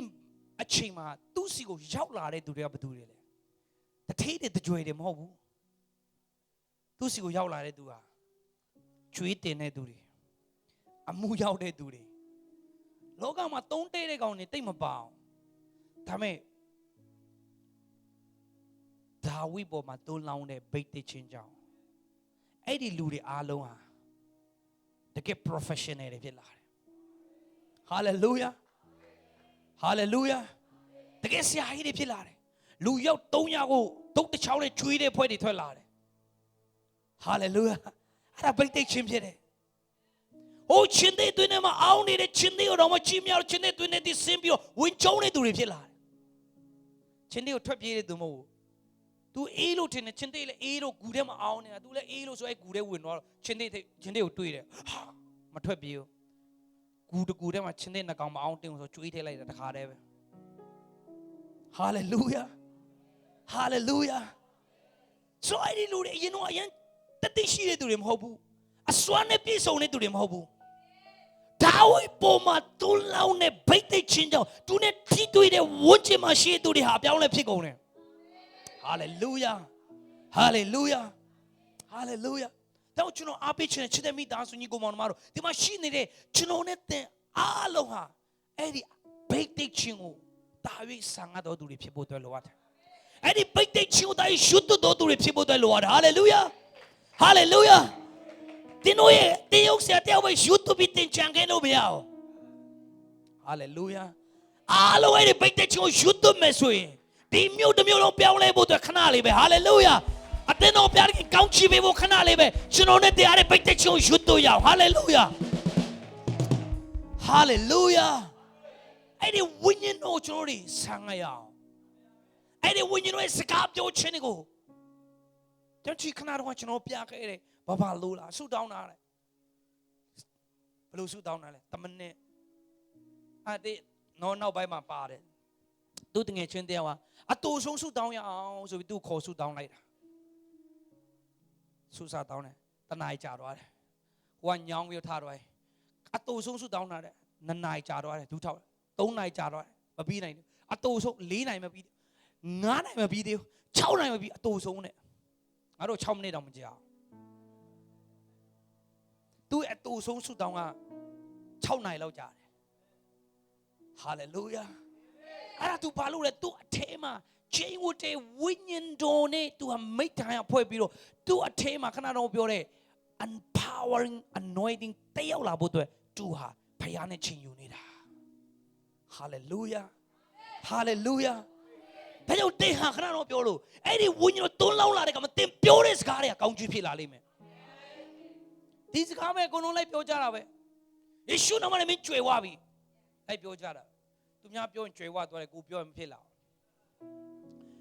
ယေရှုနာမနဲ့နားရပြန်ကြပြီငါတို့ခောက်တရားပြောတာပဲမကြောက်ဟိုမှာပြောတာတော့မှ၄-၅ခါမထက်ပွင့်တစ်ချက်တည်းပဲ ပွင့်သွားတာဘာကွာလဲ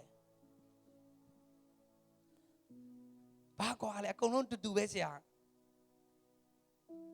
ဒါဆိုရင်တင်ပြောတာနဲ့တခြားသူတယောက်ပြောတာဘာကွာလဲဟာလေလုယာဟာလေလုယာခဏနေကြတာကိုကျွန်တော်ထပ်ပြီးတော့ရှင်းပြမယ်အာမင်ဟာလေလုယာသင်ပေါ်မှာတွန်းလောင်းတဲ့ဝိညာဉ်တော်ရဲ့ဗိတ်သက်ခြင်းကွာနေလို့ဖြစ်တယ်အာမင်ဆိုအဲ့ဒီဗိတ်သက်ခြင်းကခဏတော့ပြောတယ် empowering anointing အတင်းကိုဘာဖြစ်စေလဲတင်းကို spiritual power ရှိစေတယ်ဝိညာဉ်တကူရှိစေတယ်နံပါတ်1တင်းကိုဘာရှိစေလဲတင်းကိုရဲရင်ခြင်းနဲ့ဖြစ်စေတယ်ဟာလေလုယာတင်းပေါ်မှာဝိညာဉ်တော်မတွန်းလောင်းဘဲနဲ့တင်းလမ်းပေးမှာအင်္ဂလိပ်မဟောရဲဘူးတင်းလူနာတယောက်ပေါ်မှာလက်တင်ဖို့အတွက်တင်းစမှာတတိမရှိဘူးဘာကြောင့်လဲဝိညာဉ်တော်တင်းပေါ်မှာမတွန်းလောင်းလို့ဟာလေလုယာကျွန်တော်ကြုံဘူးတယ်မြို့တစ်မြို့နော်ဈေးတစ်ဈေးမှာကျွန်တော်အင်္ဂလိပ်ဝင်ကတော့မိုက်ကင်ပြီးတော့အင်္ဂလိပ်ဝင်ကတော့တင်းဦးဆရာတယောက်လာတယ်မင်းတို့ယေရှုကြောင့်ဈေးမှာဝင်ရအောင်ယေရှုအဲ့လောက်ဒီဈေးပေါ်လာဈေးမှာဝင်ရယေရှုကဈေးပေါ်သွားရောလားအဲ့လိုပြောရအောင်ဘာကြောင့်ယေရှုကမြေကြီးပေါ်မှာဆင်းလာလဲဆိုရင်ဆင်းလာတော့အနေချဆုံးနွားသိန်းကုန်းမှာလာတဲခိုးတယ်လောကတာလို့ကဲတင်ဖို့တော့ယေရှုကြောင့်နှိမ်ချစွာမွေးလာတာဈေးမှာအင်္ဂလိပ်ဝေကန်းလို့တဲ့ဒါဆိုရင်ကျွန်တော်ပြောတယ်အဲ့ဆိုဆရာဟောလေမိုက်ပေးလိုက်တယ်သူကျတော့မဟောရဲဘူးဟာလေလုယာဘာကြောင့်ဈေးမှာယေရှုကြောင့်ပြောရဲတယ်ဘာကြောင့်ဈေးမှာနမိတ်ခဏလှုပ်ချင်ရအဲ့ဒါဗိတ်သိက်ခြင်းကြောင့်ဖြစ်တယ်ဟာလေလုယာဟာလေလုယာဟာလေလုယာတို့ရှိတဲ့အချိန်တွေအများကြီးဆွဲရအောင်မယ်ဘာကြောင့်ငါတို့လူတွေကိုတွေးတာနဲ့ယေရှုကမင်းကိုကယ်တဲ့ဖခင်ဖြစ်တယ်နော်ဘာကြောင့်ပြောရလဲဗိတ်သိက်ခြင်းတဲ့ပေါ်မှာရှိလို့ဖြစ်တယ်ဟာလေလုယာအာမင်ကြောင့်ထိုးတော့မရှိတော့လေတင်းတို့ပေါ်မှာဝိညာဉ်တော်ဆင်းတဲ့တော့ခါမှာတကုတ်ခံရ၍ဂျေရုရှလင်မှာစား၍ယူဒာပြည်ရှမာရိပြည်မြေကြီးဆွန်းတိုင်အောင်ငါဤတတ်တေဘာကြောင့်တင်းဟာတတ်တေတယောက်ဖြစ်လာလဲဝိညာဉ်တော်တွန်းလောင်းလို့ဝိညာဉ်တော်မတွန်းလောင်းပဲတဲ့တစ်ပေါ်မှာဘာတတ်တေမှရှိမှာမဟုတ်ဘူးဟာလေလုယာနားလေဖို့ဘုရားကောင်းချီးပေးပါစေအာမင်ဟာလေလုယာတောင်းအဲ့ဒီဝိညာဉ်တော်တွန်းလောင်းခြင်းတတ်တေကပါလေတင်းရဲ့အမှုဆောင်ခြင်းမှာဝိညာဉ်တော်ရဲ့ဆုကျေးဇူးတွေထင်ရှားလာတယ်ဟာလေလုယာခဏတော့ပြောတင်းဟာတရားဟောတတ်လာတယ်တင်းဟာအင်္ဂလိပ်ဟောရဲလာတယ်တင်းဟာလူနာရဲ့အတွက်တင်းဆုတောင်းရဲလာတယ်တင်းဆုတောင်းပေးတဲ့ခါမှာမချမ်းမာတဲ့သူချမ်းမာလာတယ်နူတဲ့သူတန့်ရှင်းလာတယ်ဟာလေလုယာတင်းဟာရဲရင်စွာနဲ့လူတွေကိုဥဆောင်ရဲလာတယ်တင်းဟာရဲရင်စွာနဲ့လူတွေကိုစေခံရဲလာတယ်ဟာလေလုယာတင်းဟာစပြီးတော့တင်းရဲ့အသက်တာထဲမှာဆိုင်ရန်ဝန္တာတွေကိုတင်းလှုပ်ရဲလာတယ်ဘာကြောင့်လဲဝိညာဉ်တော်မတွန်းလောင်းတာတွေကိုလှုပ်ရဲမှာမဟုတ်ဘူးဟာလေလုယာဟာလေလုယာအဲ့ဒါကကြိုးစားပြီးလှုပ်ယူတာမဟုတ်ခဏပြောတယ်ဝိညာဉ်တော်နဲ့တင်းမိတ်တာအဖွဲ့ပြီးအဲ့ empowering anointing တင်မတွန်းလောင်းကြည့်တမန်တော်ခန်းကြီး3ရောက်တဲ့ခါမှာပေတရုနဲ့ပေတရုတို့နော်ယာကုပ်တို့ယောဟန်တို့ဖွဲ့တယ်ဒီနေ့တော့ငါနမိတ်လက္ခဏာလုတ်ကိုလုံမယ်ဆိုပြီးတော့အန်ကျိတ်ထားတာမဟုတ်ဘူးဒီနေ့တော့နမိတ်လက္ခဏာဖက်ကိုပြရမယ်ဆိုပြီးအန်ကျိတ်ထားတာမဟုတ်ဘူးပို့ဖျားကြောင်းတော်အားဟုတ်လားပို့ဖျားကြောင်းတော်အားဖျားကြောင်းတကားပေါက်မှာတင်းတဲ့တကားနားမှာဘဒူနဲ့တွေ့လေလက်ချေတီနဲ့တူတဲ့တွေ့တယ်ပို့ပါပဲထငါစီမမင်းကိုပေးဆက်ရွှေနဲ့ငွေတော့မရှိဘူးတဲ့ငါစီမရှိတာမင်းကိုပေးမယ်ထရွေလမ်းသွားလို့အန်ကျိတ်နေတာမဟုတ်ဘူးဟာလေလုယာ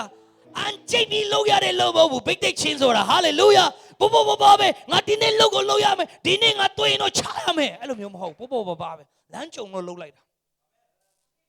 ဟာလေလုယာကြည့်မကောင်းလို့လုပ်လိုက်တာအာမင်ဟာလေလုယာဟာလေလုယာဘာကြောင့်လဲခဏပြောတယ်နေရတိုင်းမှာသူတို့ဟာဝိညာဉ်တော်နဲ့တွာလာတဲ့သူတွေဖြစ်တယ်နေရတိုင်းမှာကိုတော့ဘာပြောမလဲဆိုတာကိုတွင်တင်တဲ့အရာကိုမြင်နားထောင်တတ်တဲ့သူတွေဖြစ်တယ်တောင်းသူတို့ပေါ်မှာ empowering anointing ကလောက်လာတယ်ဟာလေလုယာ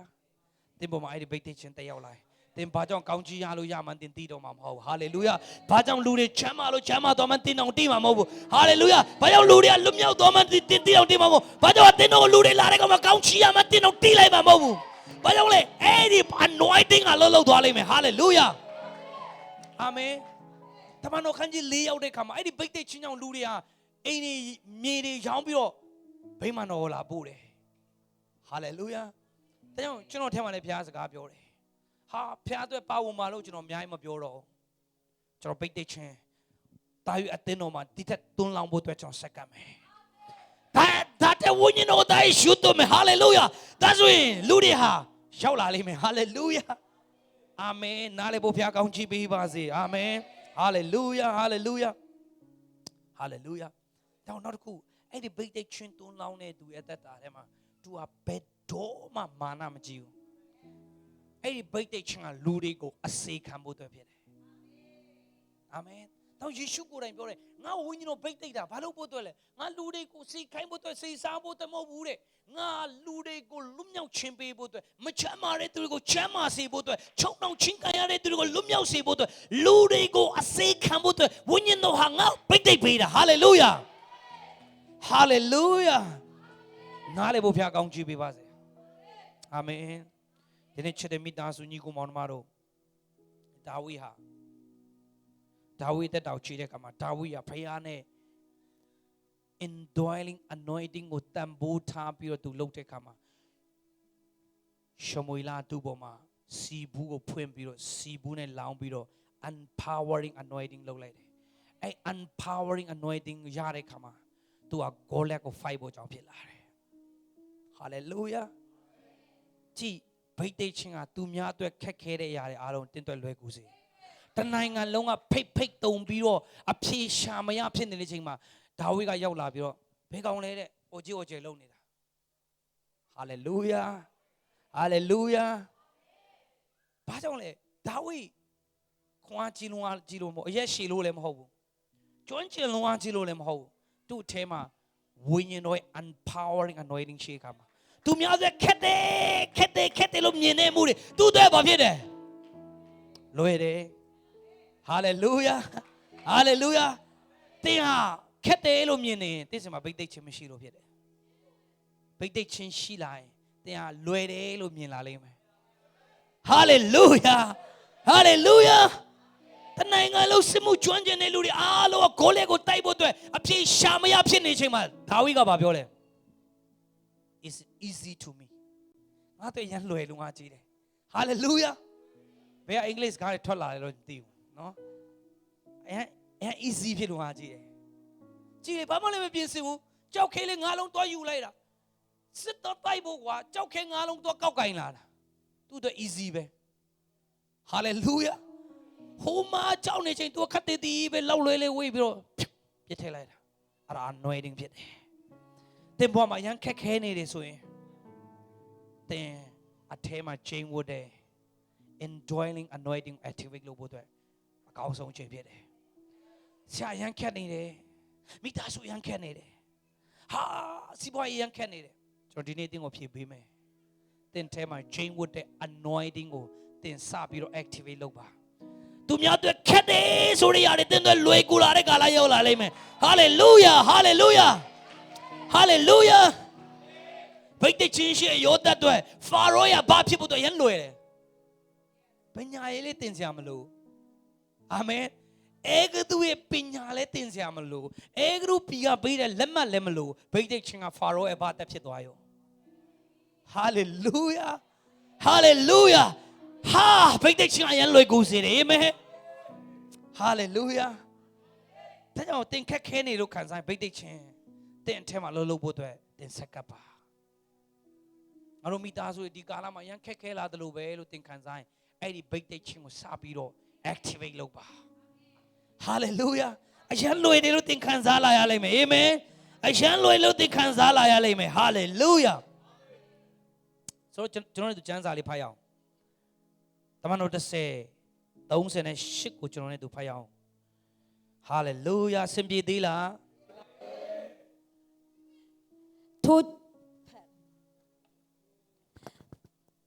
ထိုအကြောင်းအရာဟုမူကားဖျားသခင်သည်တန်ရှင်းသောဝိညာဉ်တော်နှင့်၎င်းတကိုးတော်နှင့်၎င်းလာစရက်မြို့သားယေရှုကိုဗိတ်သိက်ပေးတော်မူသဖြင့်ထိုသူသည်ဖျားသခင်၏အခွင့်တကိုးတော်နှင့်ယေရှုပြုလျက်မာနညှင်းဆဲသောသူအပေါင်းတို့အားချမ်းသာကိုပေးလျက်လှည့်လေတော်မူ၏အာမင်ဆိုယေရှုကိုဖျားဝိညာဉ်တော်နဲ့၎င်းနဲ့တကိုးတော်နဲ့၎င်းနာဇရက်မြို့သားယေရှုကိုဗိတ်သိက်ပေးတော်မူသဖြင့်ဆိုယေရှုဘာလုပ်တာခဏပြောတော့အဲ့ဒီဘိတ်သိက်ချင်းကလူတွေကိုစေခံဖို့အတွက်ဖြစ်တယ် Hallelujah လူတွေကိုလွတ်မြောက်စေဖို့အတွက်ယေရှုအဲ့ဘိသိက်ခြင်းကိုတည်တယ်အာမင်ဒါကြောင့်အဲ့ဒီ empowering spirit က anointing ကတင်တတ်တရားဖို့အတွက်ဖြစ်တယ်တင်ဟာဖျားသားဖြစ်တယ်ဆိုတဲ့တတ်တွေကိုပြဖို့အတွက်ဖြစ်တယ်တင်ဟာဧဝံဂေလိဟောဖို့အတွက်ဖြစ်တယ် hallelujah တင်ဟာဆုကျေးဇူးတွေကိုသုံးဖို့အတွက်ဖြစ်တယ်တင် healing တွေလုပ်ဖို့အတွက်ဖြစ်တယ် hallelujah တင်ဟာလူတွေကိုဥဆောင်ဖို့အတွက်ဖြစ်တယ်အာမင်တင်ဟာအသင်းတော်တွေကိုတည်ဆောက်ဖို့အတွက်ဖြစ်တယ် hallelujah တော့အသင်းတော်တွေမှာလိုအပ်နေတာအဲ့ empowering anointing လိုအပ်နေတာအာမင်တင်အသင်းတော်ကိုရအောင်တင်ကောင်းချီးရအောင်ရမယ်တင်အသင်းတော်နဲ့ပြင်ရင်ပြုရင်တင်မိသားစုမှာကောင်းချီးဖြစ်ကိုဖြစ်လာမယ်တင်ပို့ပြီးတော့ချွေဝါလာမယ်တင်ပို့ပြီးတော့အောင်မြင်လာမယ် hallelujah ဘာကြောင့်လဲဒီနေရာမှာဖခင်ရဲ့ဗိတ်တဲ့ခြင်းလှုပ်တယ်အာမင် hallelujah ငါတို့စီမှာဟိုကရှိမယ်ဒီကရှိတယ်ဒါပေမဲ့ဗိတ်တဲ့ခြင်းရှိတယ်နောက်ရတဲ့ဗိတ်တဲ့ခြင်းအရာအလုံးကိုလွယ်ကူစေလိမ့်မယ် hallelujah hallelujah hallelujah amen ဆိုတော့ဆုံးတစ်ခုကျွန်တော်နဲ့သူကြည့်အောင်ကျွန်တော်ပုံတစ်ပုံမှမပြရသေးဘူးเนาะပုံပို့ထားတာဘာကြောင့်လဲမသိဘူးเนาะကျွန်တော်ပြဖို့တော့လဲနံပါတ်3ပိတ်တိတ်ချင်းဟေရှာ30:29ကိုဖတ်ကြည့်အောင်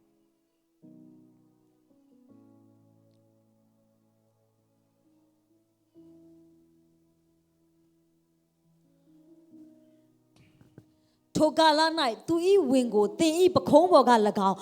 သူ၏တဘိုးကိုသင်၏လေပင်ပေါ်က၎င်းချရ၏ဆူဝချင်းဂျေစုကြောင့် တဘိုးပြက်ရ၏ဟာလေလုယာဆိုနောက်ဆုံးတစ်ခုကဘာလဲဆိုတော့အဲ့ဒါကတဘိုးတွေကိုပြက်တဲ့ဗိတ်တိတ်ချင်း yoke breaking anointing လို့ခေါ်တယ်စာတန်တင်တဲ့ဝန်နေရှိသမျှကိုဖြတ်စည်းနိုင်တာပါလေဗိတ်တိတ်ချင်းဖြစ်တယ်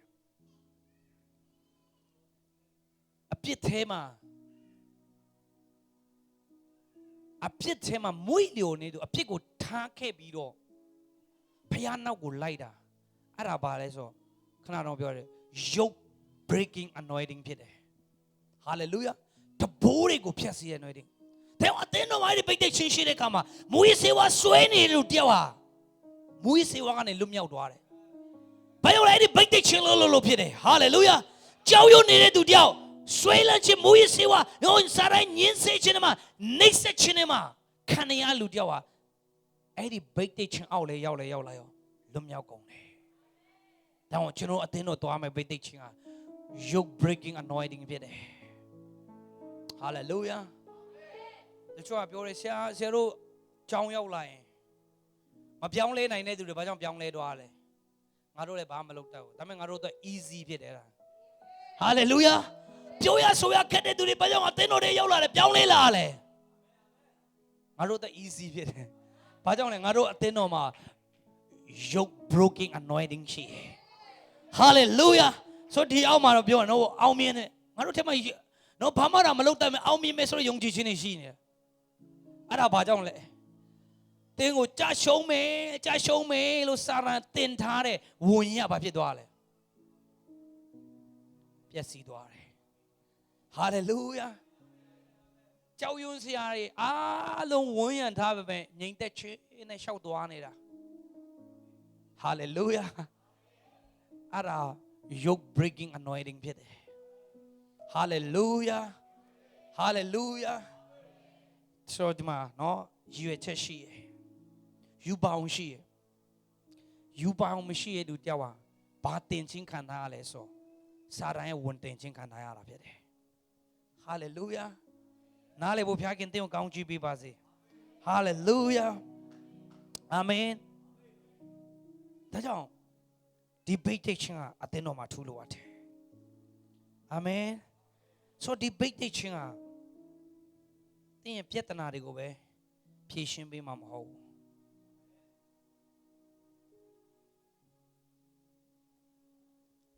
ဒီဘိတ်တိတ်ချင်းကတင်းကိုစာရန်ညင်းဆဲခြင်းအမျိုးမျိုးကနေပြီးတော့ freedom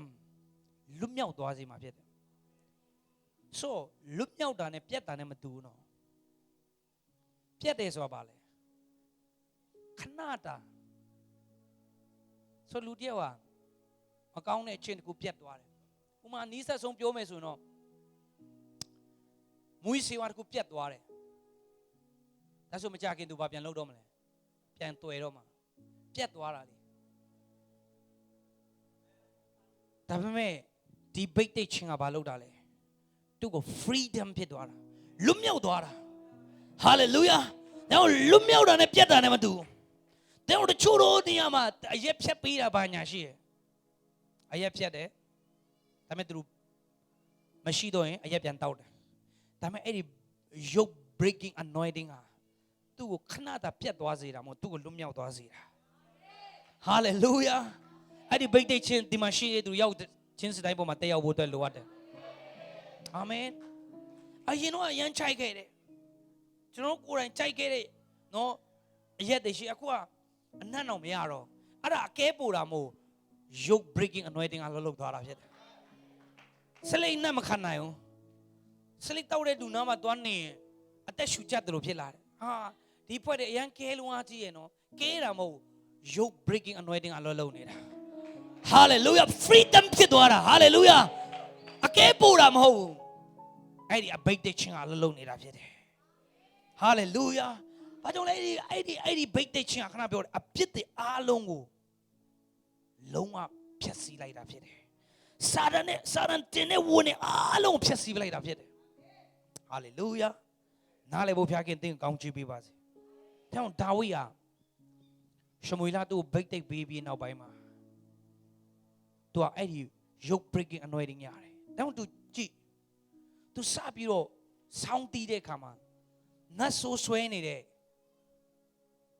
ရှောလူကဘာဖြစ်လဲဆိုးတော်ဝိညာဉ်ရှောလူထဲကနေပြီးတော့ထွက်သွားတယ်ဒီမှာဘာလုပ်တာလဲအောက်တယ်မလို့ဆောင်းတီးနေတာ hallelujah so သူရဲ့ breaking anointing ဖြစ်တယ်ဒါကြောင့်ကျွန်တော်လာမယ့်ပတ်တွေမှာကျွန်တော်ဒီဆရာမကြီးတွေဟာပြမယ်ဆရာမကြီးသူဟိုတယ်တခုတည်းကိုသူစပြီးချီချတာနဲ့အဟိုတယ်တခုလုံးမှာရှိသူတွေဟာမိမိဖြစ်ကိုနောင်တရပြီးတော့ကဲတင်ချင်းဆက်ကပ်ကုန်တယ်ကဲတင်ချင်းမဟုတ်ရသေးဘူးအဟိုတယ်ကိုခြေလန်းလန်းအောင်မရှိသေးတယ် hallelujah အဲ့ဒါဘာလဲ yoke breaking anointing ဖြစ်တယ် hallelujah so မိဘမေပေါင်းများဆိုကျွေးမွေးခဲ့တယ်ဒီအမိုးဒီဆိုမြို့တစ်မြို့သူယထာသွားနေယထာခဏရက်တာအဲ့မြို့ကိုသူစပြီးတော့ခြေချလိုက်တာအဲ့မြို့မှာရှိရသူတွေအားလုံးကပြောင်းလဲကုန်တယ်လူတွေကပြောတယ်ဒီမြို့မှာဒီအမိုးဒီရောက်နေပြီ hallelujah အေးဝင်ကလေးဟောဖို့တက်လာတာလည်းမဟုတ်ဘူးခဏတာယထာရက်လို့ခြေချတာအဲ့ဒီမြို့မှာရှိရသူတွေဝိညာဉ်တော်သွန်းလောင်းပြီးတော့ပြောင်းလဲဖို့ကြောင်းဖြစ်လာတယ်အဲ့ဒါပါလေ yoke breaking anointing ဖြစ်တယ် hallelujah အဲ့ဒီဘိတ်တဲ့ချင်းကျွန်တော်ဆာငါဖို့တက်လိုရတယ် hallelujah ကျွန်တော်ဒီတိုရန်တိုရဲ့နိုးထားမှုကြည့်တဲ့အခါမှာခဏတာမှာဖြစ်တဲ့နိုးထားမှုကြည့်တဲ့အခါအဲ့ဒီတို့ဖျားချောင်းဝင်းထဲမှာလူတွေကဝင်လာဖျားချောင်းဝင်းထဲဝင်လာတာတဲ့ဟုတ်ကဲ့ကျွန်တော်ဒီပြစ်တယ်များအဲ့လုတ်ခဲမျိုးပါတယ်ကျွန်တော်နောင်တရပါတယ်ယေရှုကျွန်တော်လက်ခံခြင်းဘယ်သူမှကယ်တင်ခြင်းမဟုတ်ဘယ်သူမှအဖြစ်လာမထောက်ပြအောင်အဲ့ဒီဖျားချောင်းဝင်းထဲကိုခြေတော့စပြီးတော့လမ်းလိုက်တဲ့အချိန်မှာမိမိအဖြစ်ကိုဖော်ပြပြီးတော့နောင်တရကုန်တယ်ယေရှုကိုလက်ခံခြင်းဖို့အကြောင်းဖြစ်လာတယ် hallelujah hallelujah အဲ့ဒါ break anointing ဖြစ်တယ် yoke breaking anointing ဖြစ်တယ် hallelujah ကြာကမှာတင်းတော်မှာတက်ရောက်လာမယ် hallelujah တောင်ဖခင်ကိုကျွန်တော်ဆုတောင်းတာဖခင်ကကျွန်တော်အသင်းတော်ကိုကောင်းဆုံးသောဆောက်အုံကိုတော့ပေးပါကျွန်တော်အဲ့ဒီဘိတ်တဲ့ချင်းကိုအသင်းတော်ထဲမှာကျွန်တော်မြင်ချင်တယ်နေညကျွန်တော်အဲ့ဒီညမှာ24နိုင်ဖခင်ကိုကိုးကွယ်မယ် hallelujah အဲ့ဒီချဲဝင်းထဲမှာချီချတဲ့သူတွေအားလုံးချမ်းသာကုန်မယ် hallelujah hallelujah တောင်ခဏတော့ကျွန်တော်ဒီမနေ့မှာပြတယ်ဆရာဂျိုးဆက်ဘာလို့လာကြည့်သူစီကိုလာတဲ့ခါမှာတနေ့ချင်းမှာပဲနူတဲ့သူတွေအကုန်လုံးချမ်းသာကုန်တယ်ဝီချင်းနဲ့လာတဲ့သူတွေအကုန်လုံးထကုန်တယ် hallelujah ဘာကြောင့်လဲသူတို့ပေါ်မှာတင်ထားတဲ့စာရရဲ့တဘိုးအကုန်လုံးဖြတ်စည်းကုန်တယ် hallelujah သူလုံးဝ free ဖြစ်သွားတယ်စာရန်တင်တဲ့တေချင်းတွေကစားသူလက်ထက်ကိုရောက်တဲ့ခါမှာအဲ့ကလေးကအသက်ပြန်ရှင်လာတယ် hallelujah ကျွန်တော်sangတဲ့ဘိတ်တဲ့ချင်းဘိတ်တဲ့ချင်းဖြစ်တယ်မကြခင်မှာတင်းတော်မှာတက်ရောက်လာမယ် hallelujah yoke breaking anointing hallelujah hallelujah အတင်းတော်လာတဲ့သူတိုင်းအတင်းတော်ကိုစပြီးတော့မြေချတာစပြီးတော့ချီချတာနဲ့အတင်းတော်လေထုကိုစပြီးတော့ရောက်တာနဲ့ hallelujah Hallelujah အသင်းတော်ရောက်တာနဲ့အဲ့ဒီဘိတ်တဲ့ချင်းကိုသူတို့ခံစားရမယ် Hallelujah Hallelujah နားလေဖို့ဖျားကောင်းကြည့်ပေးပါစေ Amen Hallelujah ဆိုကျွန်တော်ဒီຢာလေးနင်းငယ်ဆက်ပြီးတော့ပြပြချင်တယ်တင်ထဲမှာ chain ဝတ်တဲ့ anointing ကတင်ကိုအပြောင်းလဲဖြစ်စေတယ်တင်အကျင့်စရိုက်တွေကိုအပြောင်းလဲဖြစ်စေတယ်တင်ကိုတမန်တရားနဲ့အညီရှောက်လန်းဖို့ရအတွက်ဒီဘိတ်တိတ်ချင်းအလုပ်လုပ်တယ်တင်ကိုတန်ရှင်းချင်းနဲ့အသက်ရှင်ဖို့အတွက်အဲ့ဒီ indwelling anointing ကအလုပ်လုပ်တယ် Hallelujah တင်အပြောင်းလဲလုပ်ချင်းခံရဖို့အတွက်အဲ့ဒီဘိတ်တိတ်ချင်းအလုပ်လုပ်တယ်ဒါကြောင့်ကြည့်ရှင်ဘောလူရှောလူကနေဘောလူဖြစ်လာတယ် so ဝိညာဉ်တော်သူ့ပေါ်မှာဒိန်ချင်းဝတ်တယ်သူစားပြီးတော့သူကိုယ်တိုင် transformation ဖြစ်လာတယ် Hallelujah အတင်းတော်ညင်းစေတဲ့သူကနေပြောသူကအဲ့ဒီဖျားကိုဖတ်အားကိုပြီးတော့ဆုတောင်းတတ်တဲ့သူတယောက်ဖြစ်လာတယ်တောက်တင်ထဲမှာနံပါတ်1ချက် indwelling anointing အလုပ်လုပ်ပြီလား Hallelujah အဲ့ဒါအလုပ်လုပ်ပြီဆိုရင်နံပါတ်2 empowering anointing လို့ခေါ်တယ်ဖျားခင်ကယုံကြည်သူတယောက်အသက်တာအဖြစ်သူစအလုပ်လုပ်တာ Amen empowering anointing ဆိုတာတဲ့အားဖြင့်ဖျားအလုပ်ကိုဖျားစလုပ်တာဖျား ministry ထဲမှာကျွန်တော်ရဲ့အရေးချင်းနဲ့ဆိုအလုပ်လုပ်ဖို့အတွက်လုံးဝမဖြစ်နိုင်ဘူးကျွန်တော်တရားဟောဖို့အတွက်မဖြစ်နိုင်ဘူးကျွန်တော်ချင်းဆိုဖို့အတွက်မဖြစ်နိုင်ဘူးကျွန်တော်လူတွေကိုဆုတောင်းပေးဖို့အတွက်မဖြစ်နိုင်ဘူးဒါပေမဲ့ကျွန်တော်ပေါ်မှာ empowering anointing လုပ်တဲ့ခါမှာကျွန်တော်အထဲကနေပြီးဖျားရဲ့တတ်နိုင်ခြင်းအလုပ်စားလုပ်လာတယ် Hallelujah Hallelujah Amen ဆိုကျွန်တော်ရဲရင်ဆိုတာဘုရားနိုင်ငံတော်အတွက်စပြီးတော့ပေးရဲလာတယ်စပြီးတော့ဟောရဲလာတယ်အဲ့ဒါ empowering anointing တက်ရောက်လို့ဖြစ်တယ် Amen လူတယောက်ကဘုရားနိုင်ငံတော်အတွက်ရှိသမျှပေးဖို့ဆိုတာ empowering anointing မတက်ရောက်လာဘယ်မှဖြစ်နိုင်ဘူး Hallelujah ဘုရားနိုင်ငံတော်အတွက်အစေခံဖို့အတွက်ဆိုတာလူငယ်တွေကိုပြုစုဖို့အတွက်ဆိုတာ empowering anointing မတက်ရောက်ဘဲနဲ့မဖြစ်နိုင်ဘူး Hallelujah အဲ့ဒီ empowering anointing တက်ရောက်ပြီးသွားရင်နောက်ဆုံးတစ်ခုတင်းနဲ့ကျွန်တော်တက်တာထဲမှာလိုတာ yoke breaking anointing ဖြစ်တယ် Hallelujah ကျွန်တော်တို့အားဖြင့်နိုင်ငံတွေပြောင်းလဲလာမယ်ကျွန်တော်တို့အားဖြင့်မြို့တွေပြောင်းလဲလာမယ်ဒီနိုင်ငံကိုအစိုးရတဲ့နတ်ဆို Hallelujah ဒီမြို့ကိုအစိုးရတဲ့နတ်ဆိုကျွန်တော်တို့အားဖြင့်ဒီမြို့ကိုအစိုးရတဲ့နတ်ဆိုဒီမြို့ကိုချုပ်ကင်ထားတဲ့နတ်ဆိုကျွန်တော်တို့အားဖြင့်ကျွန်တော်တို့အတင်းတော်အားဖြင့် freedom ဖြစ်ရမယ်ကာလရောက်မယ် Hallelujah freedom ဖြစ်မယ်ကျွန်တော်တို့အဖြစ်အသင်းတော်တွေကိုချုပ်ကင်ထားတဲ့နတ်ဆိုအသင်းတော်တွေက freedom ဖြစ်လာရမယ် Hallelujah အသင်းတော်တွေကဝိညာဉ်တော်ထဲမှာအားကြီးစွာမတည့်ရဖို့ကြောင့်ဖြစ်လာလိမ့်မယ် Amen ဆိုကျွန်တော်ဒီမှာကျွန်တော်နိုင်ငယ်ဆက်ပြပြချင်တယ်ဘိတ်တိတ်ချင်းနဲ့တင်းထဲမှာရှိရဲ့အရေးချင်းနဲ့ဘာကွာလဲတင်းထဲမှာရှိရဲ့ talent အစွမ်းဆိုတာကတဘာဝအရာတွေကိုပဲတင်လုံနိုင်နေရဖြစ်တယ်ဘိတ်တိတ်ချင်းဆိုတာတဘာဝမဟုတ်တဲ့အရာတွေကိုလုပ်တာဘိတ်တိတ်ချင်းလို့ခေါ်တယ် Hallelujah တင်တချင်းဆိုတတ်တယ်အတန်ကောင်းတဲ့လူတယောက်ဟာပို့ပြီးတော့ကောင်းလာတယ်တချင်းတွေအများကြီးဆိုနိုင်တယ်အဲ့ဒါဘိတ်တိတ်ချင်းလို့မခေါ်ဘူးဒါကြောင့်ဆရာကြီးရင်းငတ်ဘုံကြီးပြောတဲ့ဥပမာလေးရန်သဘောကြားတယ်ဘိတ်တိတ်ချင်းဆိုတာဘာလဲဆိုရင်ငက်ကလေးတစ်ကောင်ကတာယာညှိညောင်းဆိုတာချင်းဆိုတတ်တာအဲ့ဒါဘိတ်တိတ်ချင်းလို့မခေါ်ဘူးနွားတစ်ကောင်ကငက်တစ်ကောင်လိုမျိုးတစ်ပင်ပေါ်တက်ပြီးတော့တာယာညှိညောင်းဆိုတာတချင်းဆိုနေပြီဆိုရင်အဲ့နွားဟာဘိတ်တိတ်ချင်းရှိရဲ့နွား Hallelujah အဲ့ဒီနွားလေကွက်နော်10 acre လောက်တရက်ထဲမှာထုံပလိုက်တာအဲ့ဒါဘိတ်တိတ်ချင်းမို့အဲ့ဒါသူ့ထဲမှာရှိရဲ့အစွမ်းဒါပေမဲ့အဲ့နွားတစ်ကောင်ကတစ်ပင်ပေါ်တက်ပြီးတော့ငဲ့တစ်ကောင်လိုမျိုးပဲတာယာညှိညောင်းဆိုတာတချင်းဆိုပြီးဆိုရင်ဘိတ်တိတ်ချင်း Hallelujah ဖခင်ကတင့်ကိုလေစေအကောက်တရက်တည်းထုံနိုင်တဲ့နွားလို့ဖခင်အသုံးချင်တာမဟုတ်ဘူးငဲ့ကလေးတစ်ကောင်လို့တစ်ပင်ပေါ်မှာတက်ပြီးတော့ချင်းဆိုတဲ့နွားတစ်ကောင်လို့မြင်ချင်တာ အဲ့လိုပြောလို့တင်းကိုကျွန်တော်နွားလို့ပြောချင်တာမဟုတ်ပါဘူးတင်းကိုနွားလို့ပြောချင်တာမဟုတ်ပါဘူးရှင်ပေါလုလည်းလို့ပဲပြောထားပါဟုတ်လားလေထုံနဲ့နွားရဲ့ပါးစပ်ကိုမချုပ်တီးရဘူးဆိုခိုင်းနိုင်ထားတာဟာလေလုယာဒါမှတင်းကိုအများကြီးလုံနိုင်တဲ့သူတယောက်ပဲမဟုတ်ဖခင်ရဲ့ဗိတ်တိတ်ချင်းကတင်းတက်တာထဲမှာမဖြစ်နိုင်တဲ့ຢာတွေဟာလေလုယာမဖြစ်နိုင်တဲ့ຢာတွေကိုဆိုဗိတ်တိတ်ချင်းဆိုပါတယ်ခဏတော့ပြောလူတိုင်းအတန်ကောင်းကြတယ်ဒါပေမဲ့ဗိတ်တိတ်ချင်းရှိရဲ့သူဟာလူတွေကိုဖခင်မျက်မှောက်တော်ခံစားစေတယ်လူတွေကိုအဲ့မျက်မှောက်တော်ထဲမှာသူတို့ဆူလိုက်တဲ့သချင်းကြောင့်နောင်တရသွားစေတယ်ဟာလေလုယာအဲ့ဒါဗိတ်တိတ်ချင်းလို့ခေါ်တယ်အတန်ကောင်းတယ်လို့မခေါ်ဘူးအဲ့ဒါဗိတ်တိတ်ချင်းရှိလို့ခေါ်တယ်ကျွန်တော်တို့ချို့ချင်းနဲ့နားထောင်နေရင်အနာဟောက်ကငြိမ်သွားတယ်သူဆိုတဲ့ချင်းတွေကိုနားထောင်ရင်းနဲ့ယေရှုရဲ့မေတ္တာကိုခံစားအဲ့ဒါဗိတ်တိတ်ချင်းလို့ခေါ်တယ်အဲ့ဒါအတန်ကောင်းလို့မဟုတ်ဘူးအဲ့ဒါဗိတ်တိတ်ချင်းဖြစ်တယ်ဟာလေလုယာတို့ချို့လူတွေတရားဟောတဲ့ဆရာတွေအဲ့ဒါတကယ်တရားဟောကောင်းတဲ့ဆရာတွေရှိနော်ရှေးကနေနောက်ကနေအလဲကနေလူတွေနားလဲတွားအောင်အများကြီးရှင်းပြတတ်တယ်အဲ့ဒါကိုအစွမ်းလို့ခေါ်တယ်ဒါပေမဲ့ anointing preacher ဘိတ်တိတ်ချင်းရှိရဲ့ဆရာဟာလူတွေရဲ့ဘဝကို transformation ဖြစ်စေတယ် hallelujah လူတွေဘဝကိုမြေတာပြောင်းလဲဖြစ်စေတယ် hallelujah နားလေဖို့ဖျားကောင်းကြည့်ပေးပါစေ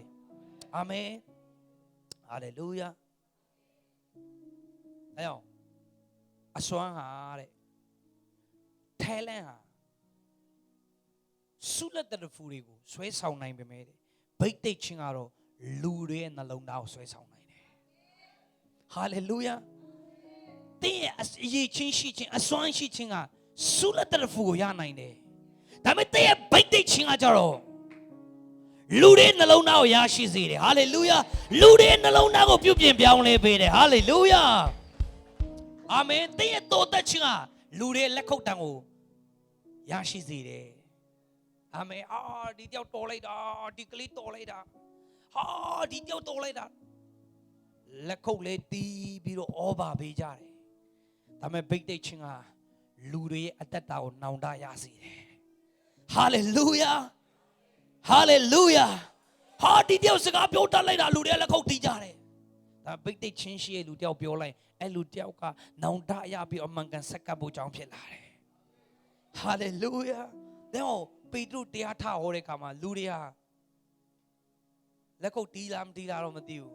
လူ3000ကတော့ယဉ်နေချင်းခံသွားတယ်ဟာလေလုယာအဲ့ဒါဗိတ်တိတ်ချင်းလို့ခေါ်တယ်တင်အပေါက်တဲ့ချင်းလဲတဲလိမ့်မယ်တင်စကားပြောတဲ့အရာတဲ့တိုးရီသူများနှလုံးသားကိုနော်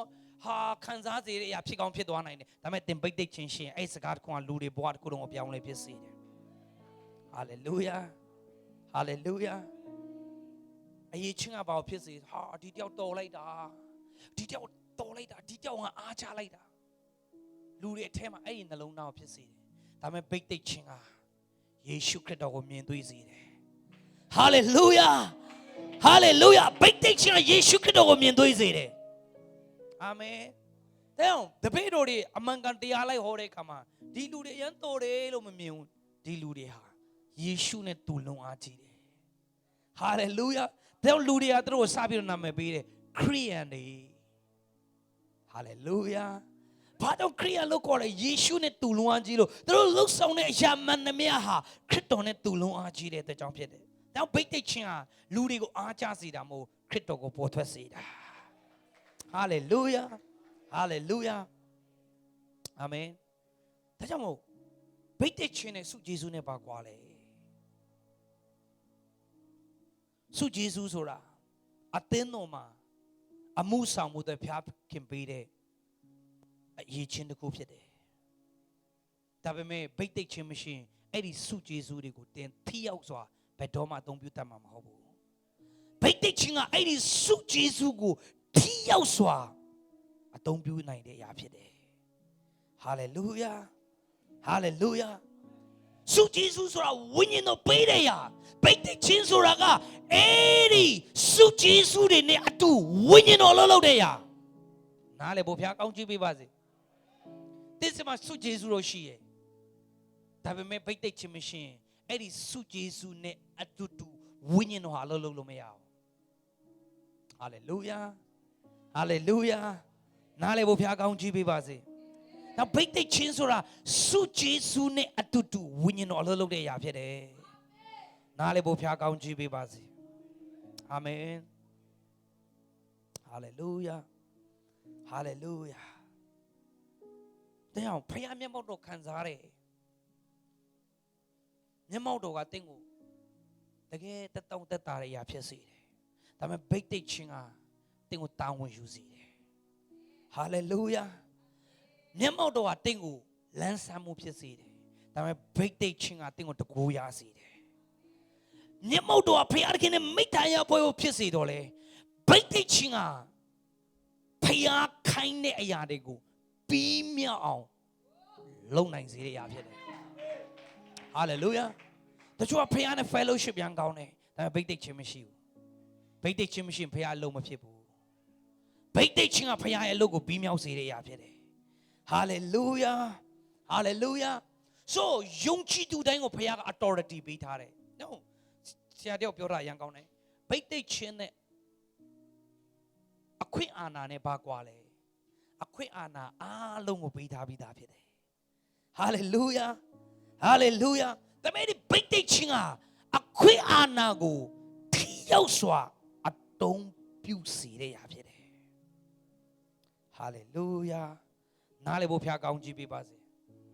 ယုံကြည်သူတိုင်းကိုနတ်ဆုမောင်းထုတ်ရတဲ့ authority ပေးထားတယ်အနာယောဂငြိမ်းရတဲ့ authority ပေးထားတယ်ဒါပေမဲ့အဲ့ဒီဘိတ်တိတ်ချင်းမရှိဘူးဆိုရင်သင်သွားဆုတောင်းပေးရင် authority တို့ရှိပေမဲ့ဘိတ်တိတ်ချင်းမရှိတဲ့အခါဖယားအလုပ်လုပ်ခြင်းမမြင်ရဘူး authority ဆိုတာကဘာပုံဆောင်လဲဆိုခရစ်တော်အထဲမှာဖယားတကယ်သင်ကိုထားရှိတဲ့ position ဖြစ်တယ်နေရာဖြစ်တယ်မင်းနဲ့သင်ခရစ်တော်အထဲမှာတော့သင်ဟာအခွင့်အာဏာရှိတဲ့သူတယောက်ဖြစ်တယ်ဒါပေမဲ့သင်ဘိတ်တိတ်ချင်းမရှိဘူးဆိုရင်အဲ့ဒီအခွင့်အာဏာကိုလိုအပ်တဲ့နေရာကိုသင်တည်သွားနိုင်တဲ့သူကြောင့်ဖြစ်မလာနိုင်ဘူးသင်ဘိတ်တိတ်ချင်းရှိတယ်ဆိုရင်ဘုရားခင်ပေးထားတဲ့အခွင့်အာဏာကိုအသုံးပြုပြီးတော့လိုအပ်တဲ့နေရာမှာ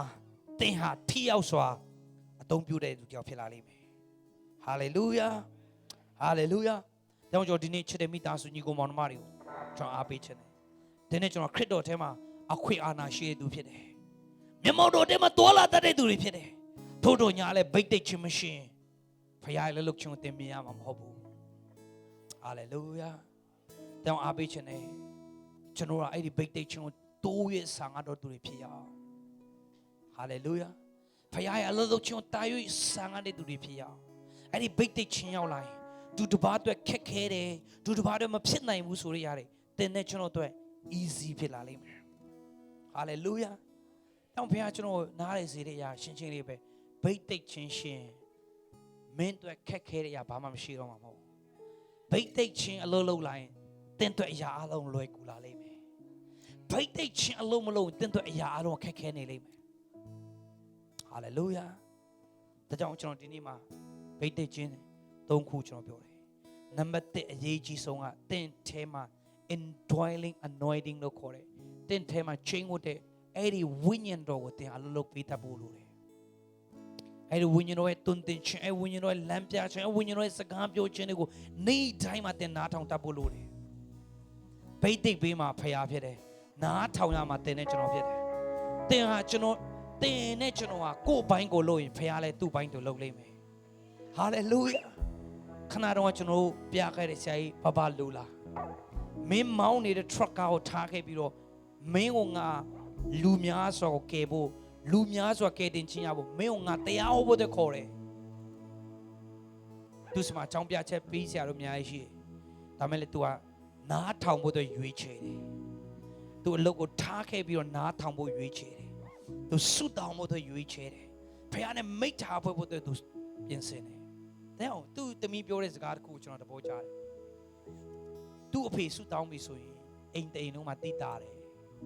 ဘာကြောင့်လဲဆိုတော့တအိမ်လုံးကရှိတ်ဖြစ်နေတာဟာလေလုယာဟာလေလုယာမကြခင်မှာကိုပဝန်းကျင်မှာရှိတဲ့သူတွေမိလာတော့မယ်မိကွန်းတစ်ခုရှိငလင်လုံနေတာလား ဟာလေလုယာငလင်လုံနေတာပေါ့ငါဆုတောင်းနေတာဟာလေလုယာတမန်တော်4:30တက်မှာတပည့်တော်တွေဆုတောင်းတဲ့အခါမြင်ကြီးလုတ်တယ်လို့ပြောတယ်ဒုတိယကျင့်ဝိညာဉ်တော်ဆင်းသက်လာတဲ့ချိန်ဖြစ်တယ်ဟာလေလုယာမကြခင်မှာတင့်ကိုလူတွေအိမ်သူအိမ်သားတွေအများဆုံးမေးမယ်မေးခွန်းကငလင်လုံနေတာလားငါဆုတောင်းနေတာဖြစ်တယ်ဟာလေလုယာငလင်လုံနေတာမဟုတ်ငါဆုတောင်းနေတာဖြစ်တယ်ဟာလေလုယာဟာလေလုယာ